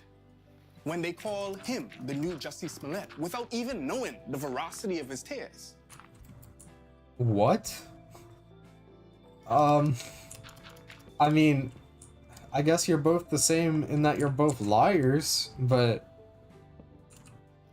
I wouldn't compare you two. Like, but most of all, I robbed myself of the merit that this video had, because I can never be sure if the video would have performed this well had it not been for the Black boost. In this current landscape of leftist communities, we rightfully weigh the perspective of marginalized folks a bit more than our racist white counterparts. And okay. Me personally, I'm not racist, so I don't take the opinion of one person over the others just because of their color. But, you do you. And while there is discourse on whether we really listen to marginalized folks or not, rather than simply signaling that we do, he just admitted to crying racism when he knew it was wrong too. Yeah, people like this tend to have bad habits of lying to their audiences. The only thing is, I do kind of respect how upfront he is about it. I'd like to think that if I got caught lying, which I never will because I'm not a liar, but if I got caught lying, I like to think I'd respond in a similar way. there is discussion to be had on whether this affirmative action of opinion goes awry or not. I guess it's quite similar to like, Blair White. Quite an easy way to like round up support for yourself and sort of grift in a way. Like, I think a lot of right-wing people like to think that they're not being transphobic while they're being transphobic. They're like, I think they like no shit to say things like, well, I can't be transphobic because I'm listening to this trans person and agreeing with them, even though that trans person is saying really transphobic stuff. The Candace Owens as well with like, black issues, and it's like it seems to be quite easy to round up a lot of support because I think there's a lot of people not wanting to label themselves as racist or transphobic or whatever. Users on Sky's blue. Twitter have made the running joke that people have begun using labels to justify their terrible behavior, and also such as you using the label of black to justify lying to your audience. Poke fun at how excessive labels now border on the absurd. Writer and Nepo baby grifter Lena Dunham is probably one of the most chaotic, problematic celebrities America has the misfortune of giving birth to. Rather than her work, she has become infamous for her continuous white feminist antics. Like casting women of color to only play the help on her shows, and people of color as random episodic plot devices rather than people themselves. Lest we forget Sydney Anderson being the Jamaican nanny and housekeeper, or even Mo Hindi as the Roosevelt hotel bellhop. What about Joe Yang, who played the Tibetan nanny? Or Jamel Howard, who acted as the young black guy? Literally just a young black guy. Naturally, when confronted by her consistently so on the nose you can smell it from here casting choices, Lena eloquently responded that she, really tried, this is me flipping my non-existent blonde curls, sorry, I can't be talking bad about white women like this, really tried to be aware and bring in characters whose job it was to go hashtag white people problems. Guys, I'm gonna get canceled for that, aren't I? People will... No, you're gonna be canceled because you made a shit video. Say something awful about another community that is not their own, but then will use their... Funny, Jesse, how you called a black person you don't like a slave. Isn't that funny? Isn't that really ironic? A marginalized identity to then sort of protect themselves as a shield. I know, right? It would be crazy if you ever did that. That would suck. From that, I often see this with folks who only have one identity of marginalization, where everything else is mainly dominant culture. So like Dave Chappelle, Such as you, a white trans person. is a black man for sure and faces a lot of shit for that. I do not want to downplay that, but he's also a man, and he's also rich, right?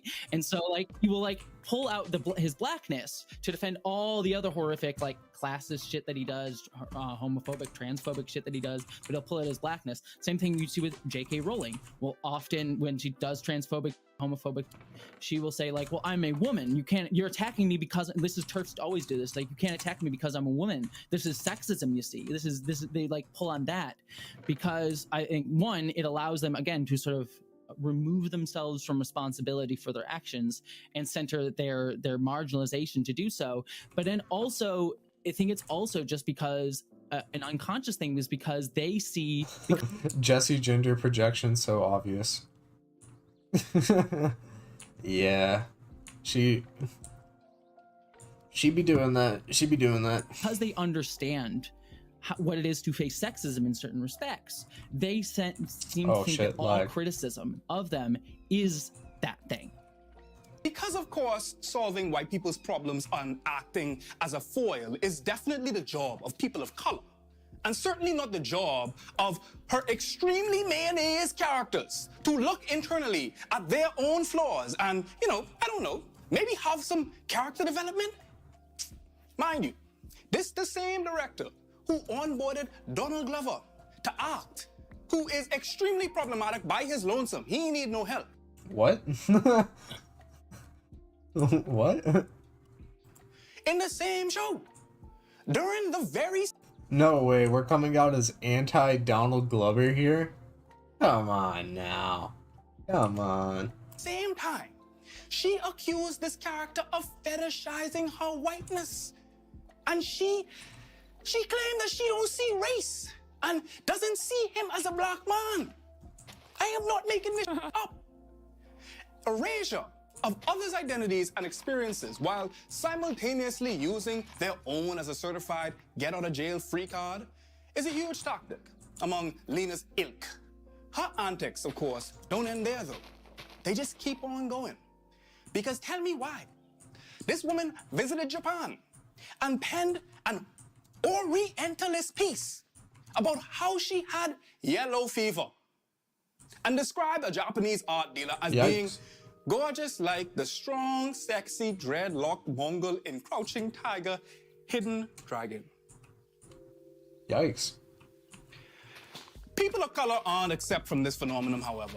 As white-coded as the act of shielding oneself to join an oppressed, marginalized group may seem, the iconic Twitter account, Emo Black Thought, disguised himself as a cis black woman for years, even going as far to tweet about her experiences while menstruating and excruciatingly talking about how painful her cramps are to her tens of thousands of followers who most likely were primarily comprised of black women. And after being unmasked, Isaiah Hecklin attempted to rebrand with the assistance of platforms like Paper Magazine, which of course was to no avail. Isaiah had been masquerading as a black, dark-skinned, bisexual woman named... I know nothing about this, so I'm just gonna say nothing. Nicole, for years. F's in the chat for black, dark-skinned women named Nicole. That's not something the people who stood by and eagerly supported would quickly forget. It's not just about being queer. It's any marginalized lady. Some people speculate that the Maddie Taylor relationship was PR. But like Taylor seems exactly like the type of person to fall for. Can I just say this person, like, it just looks like a Melanie Martinez fan. This person, I swear to God, every single Melanie Martinez fan just looks like this person. I'm sorry. I know it's kind of an out-of-pocket statement. I'm just saying they look like they support sexual assaulters. Or guy like Maddie Healy. She's the rapper that has Inuit spice. Just this chubby Chinese lady. Yeah, I'm rapping music. Do they talk like that? Do Inuits talk like that? They don't talk with a Chinese accent. They talk like a more Hawaiian style. Like this, like grungy, weird, edgy dude who still thinks he's like a 13-year-old edgelord, like who's like anti-woke.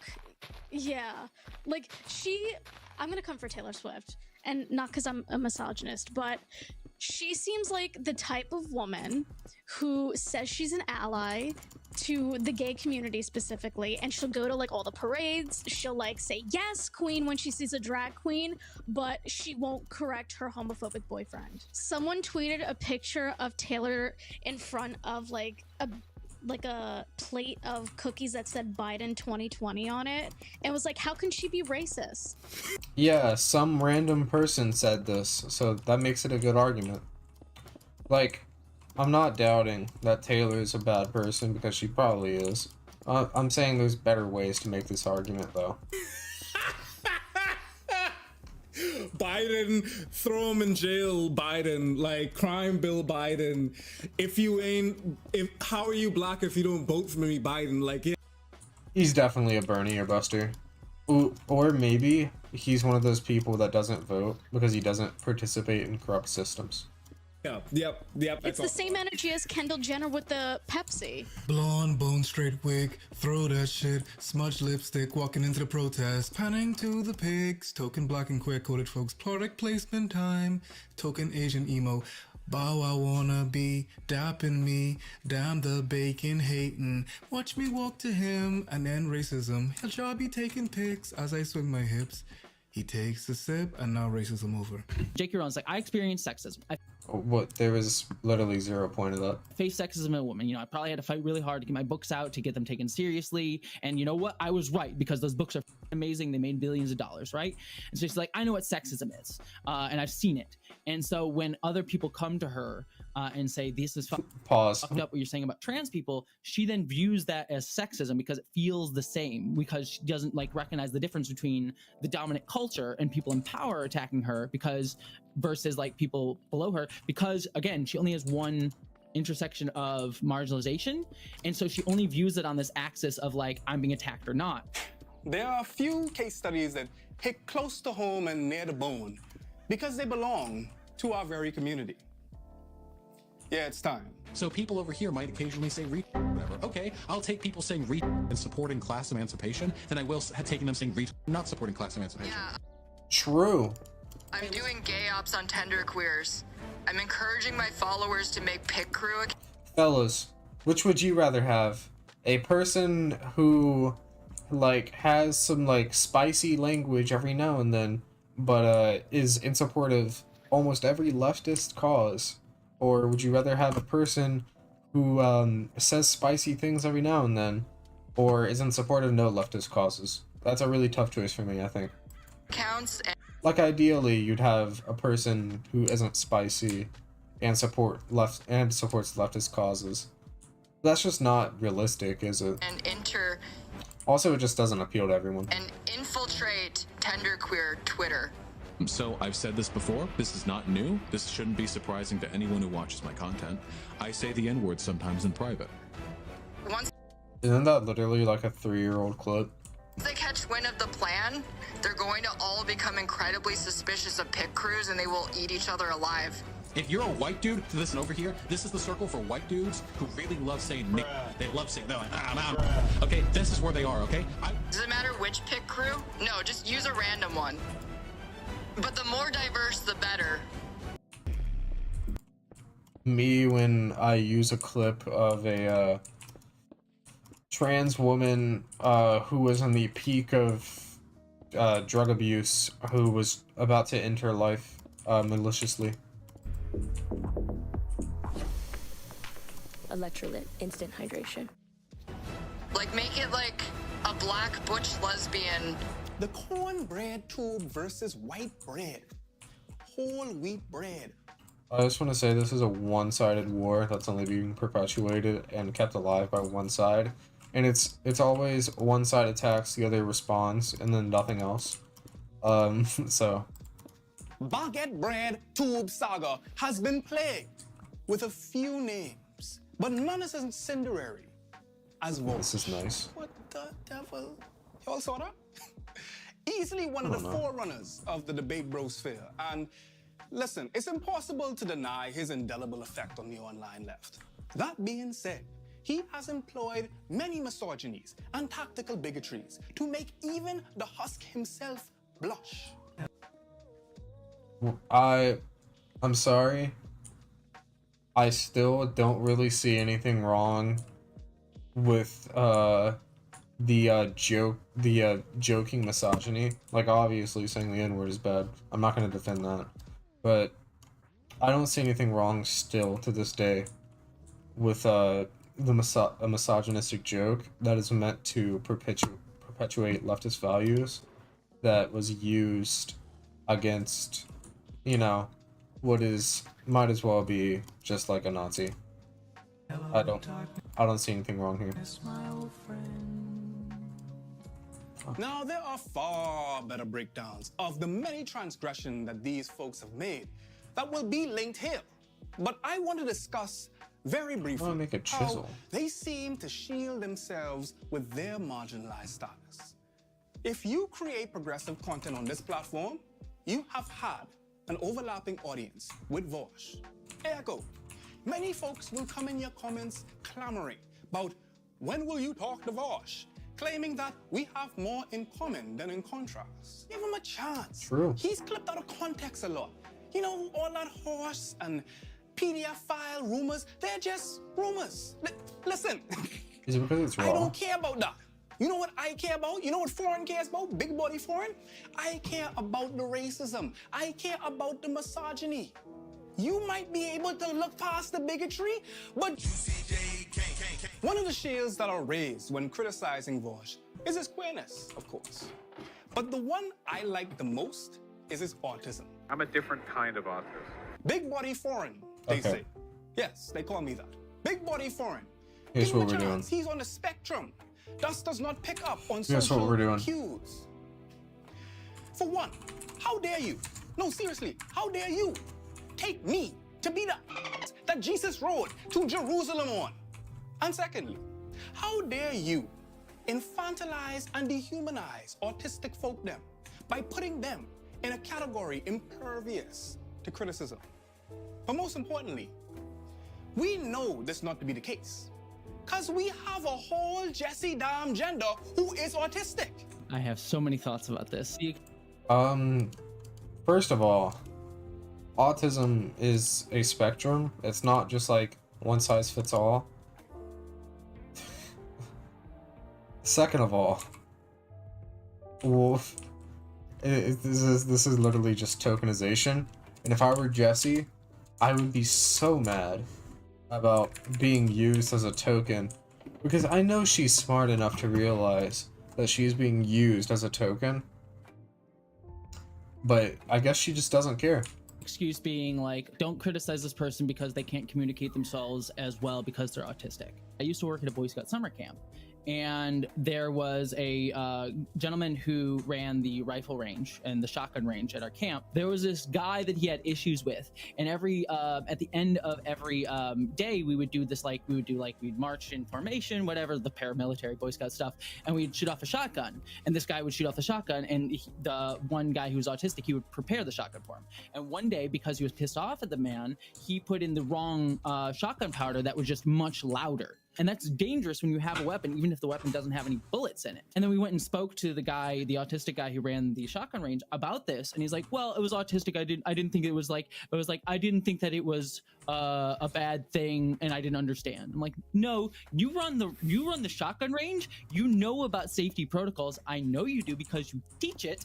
And so to put it off on that is just using your autism as a shield to escape responsibility for your behavior. If that ain't enough for you, we have Swolesome, who is literally autistic and bisexual. Like, literally the same thing as Walsh without the edginess, which is, of course, caucus speak for racism. Walsh. These are two very different things. You can be edgy and racist, and you can be edgy and not racist. Two very different things. Him not saying it as much as his followers being like, okay, but he's autistic, he's autistic, he's autistic. It's like, you guys need to recognize what you're doing here. Like, this is not helpful to autistic people. This is really not helpful at all.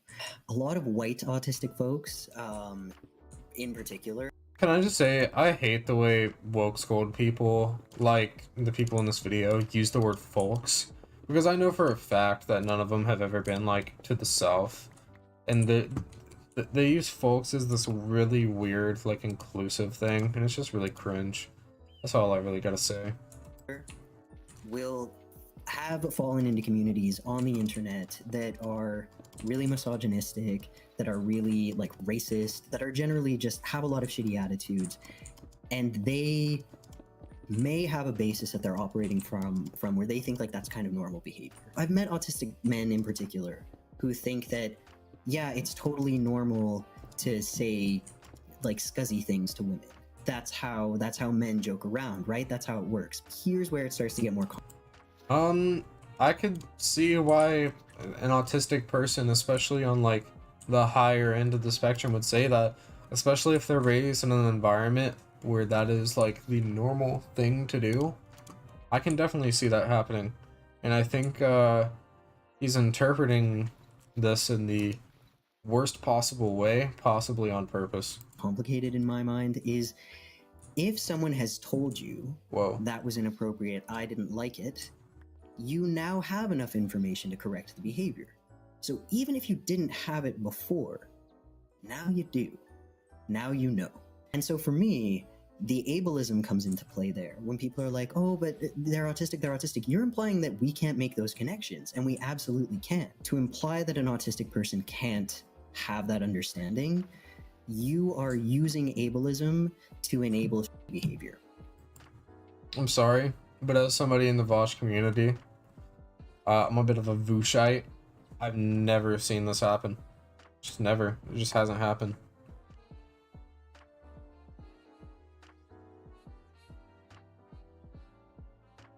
This just isn't a thing that happens. But let me ease up off your boy Walsh for a second and get to the gal limb. This one right here is for the gal limb.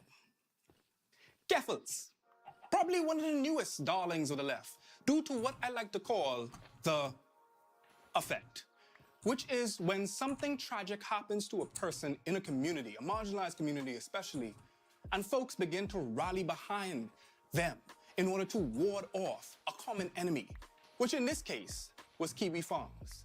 And let me get serious. Let's take a moment. I can't believe I'm saying this, right? Also a Walshite based. But we gotta commend Geffels, because she went up against a system that is the taint of 4chan. Like, all of the sweat and the unctuous grease from the neckbeards them of Reddit and our poll alike, it settles in. Our poll? Did you just say our poll? The fuck? Okay, this man knows nothing about far-right spaces whatsoever. Our poll isn't a thing that exists, but poll, which is what he's referring to most definitely, is a 4chan board where the Nazis all go to post. Pretty much if you hear anything negative about 4chan, it's from poll. And I'm sure he doesn't have the same. I'm sure he doesn't understand what Kiwi Farms is either. Basically, since he's not going to give you a good explanation, I will. Kiwi Farms started as a way to document the activities of lolcows. What a lolcow is basically, think Chris Chan or Daniel Larson. Me personally, I follow some lolcows, so I see the appeal of it. However, what Kiwi Farms turned into is a forum that doxes and harasses minorities, which is sad because, as I understand, it used to just be a way to document the everyday lives of lolcows, and you could say that it's kind of weird and stalky. I would agree. I think there is an inherent problematic aspect to it, but definitely not as bad as doxing and harassing minorities. Into Kiwi Farms. There are forums dedicated to doxing people, threads that were literal nooses for some Sudokus. And the intrepid Geffels fought valiantly, endured some of the worst of Kiwi Farms, then emerged like a phoenix into a shiny career in leftist progressive punditing. and also posturing, but we'll get to that. Then she piss on it. I talking about like old yellow style, show the leg up, piss on it. Keffels, the woman who has in the past run in the Canadian Parliament as a member of the Communist Party, is faking her leftism. Okay, bro. Okay, sure. Right? She gone on to make some of the most egregious lies and bigotries we have seen in this space, to the point where it got so bad that she had to do this. She got help. Dude. Okay, I've seen this clip before, and when people is originally, that is originally made for stalking Chris Chan. I believe you're correct. It was, I believe that's kind of what the quickie turned into, but I believe that's correct. Because Chris Chan is kind of like the OG locale. But anyways, back on topic. What the fuck? When I first saw this clip, I thought it was kind of disingenuously framed. Now that I'm seeing it in the context of the whole video, holy shit. He literally thinks that Keffels went to rehab for her drug addiction that almost killed her, that should have killed her even, that would have killed her because of Twitter drama. She planned on mixing heroin and cocaine in an attempt to kill herself. And this man thinks that her rehab visit is so trivial and so unimportant that he decided to say, oh, Keffels went to rehab because she couldn't handle the heat. Fucking god, dude. Now, let me start by saying this, right? This is an arc that we need to encourage. We ought to encourage it. When folks are battling addictions and illnesses, then they get help, we ought to commend this. That being said, sorry, I was texting. Getting help in itself is not atonement. And it kinda is. You know, she has nothing to atone for. But getting help for, you know, a drug addiction is kind of atonement for that drug addiction, if you ask me. It is also not a pacifier of the pain that the perpetrator inflicted. While you What pain? may be a victim of your own traumas and malignments, you cannot now claim victimhood status after inflicting pain at scale. Pain at scale? You know, Hitler, Stalin, Keffels. Hitler, Stalin, Reagan, Keffels. Pain at scale. Man. Man, oh man, oh man, oh man. We're so far gone, dude. But many supporters of Keffels warded off criticism in the name of her rehab visit. And whether she's doing it These are two unrelated things. Also, I would like to see proof of this, because I don't believe this happened.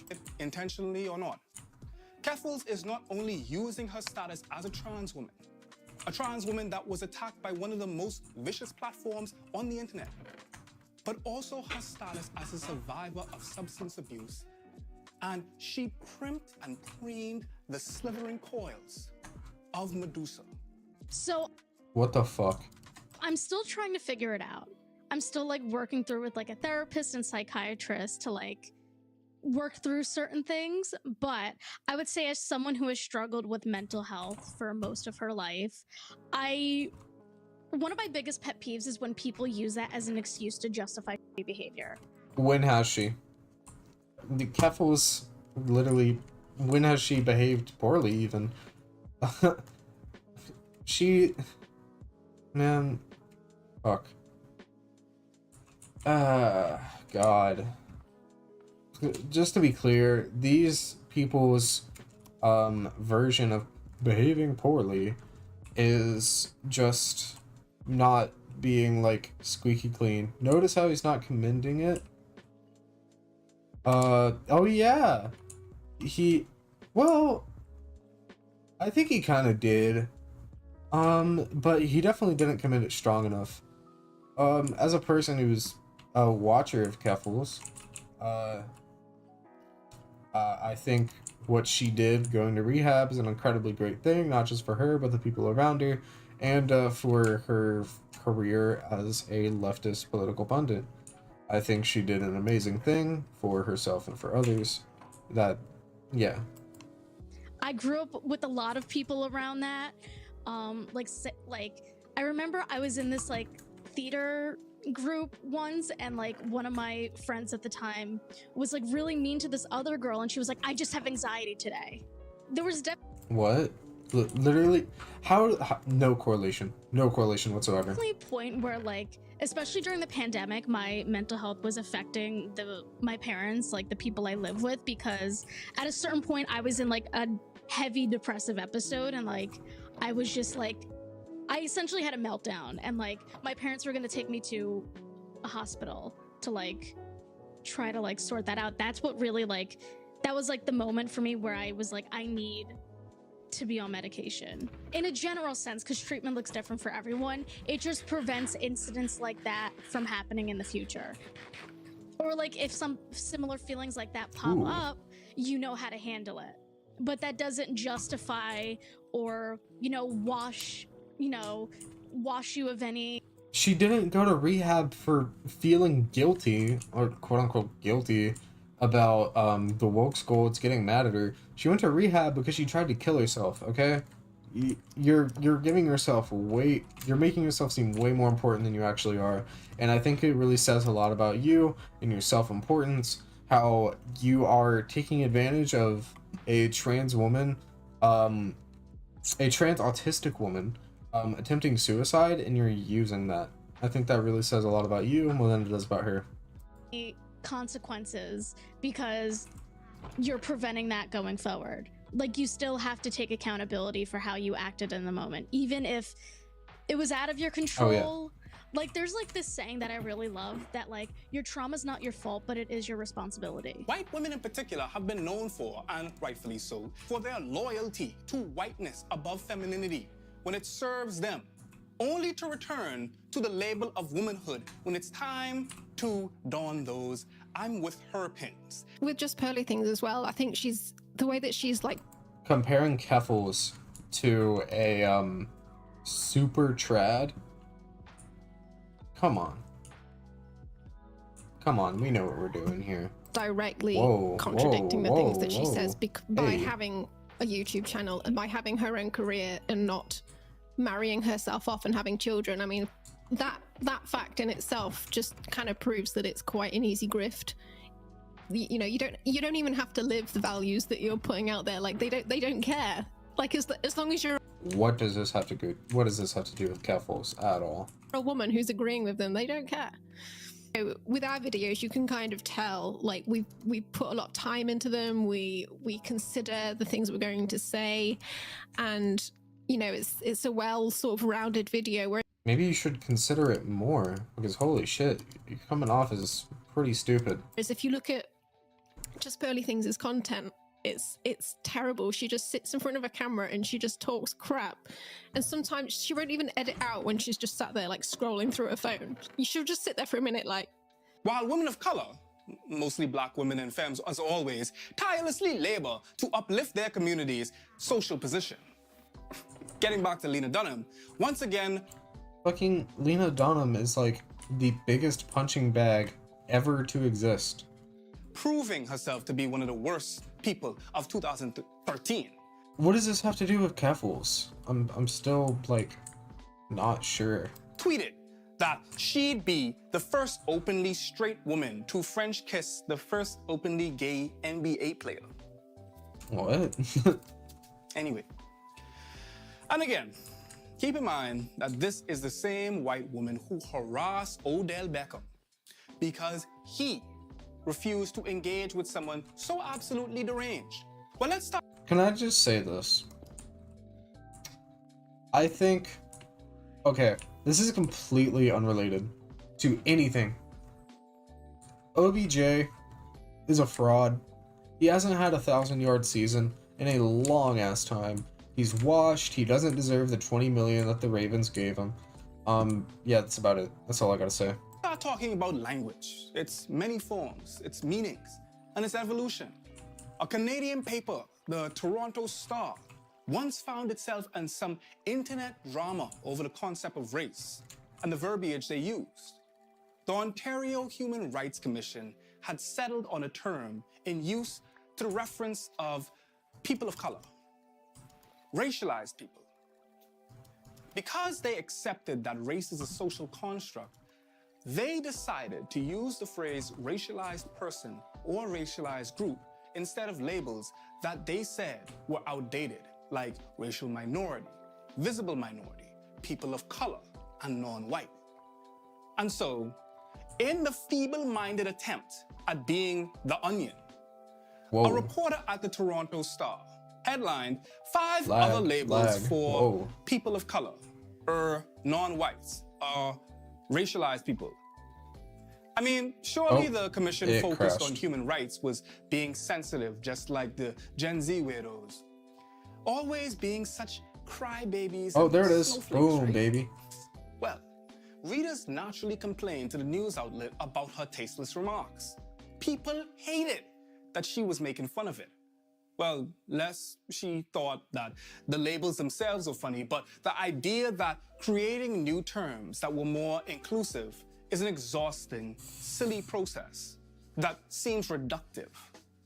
After so much backlash, the story she wrote was removed from the website on the same day with a community note that the piece did not meet the company's standards. Coincidentally, at the same time, the United States Army was critiqued for not being an imperialist force that assisted in the global domination of the crumbling American empire, but for updating its code of conduct and regulations on preventing discrimination by saying that people who identified as African American or Black may also identify as a Negro.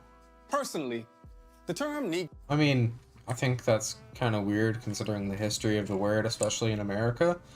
But if you want to identify as it, sure, I guess.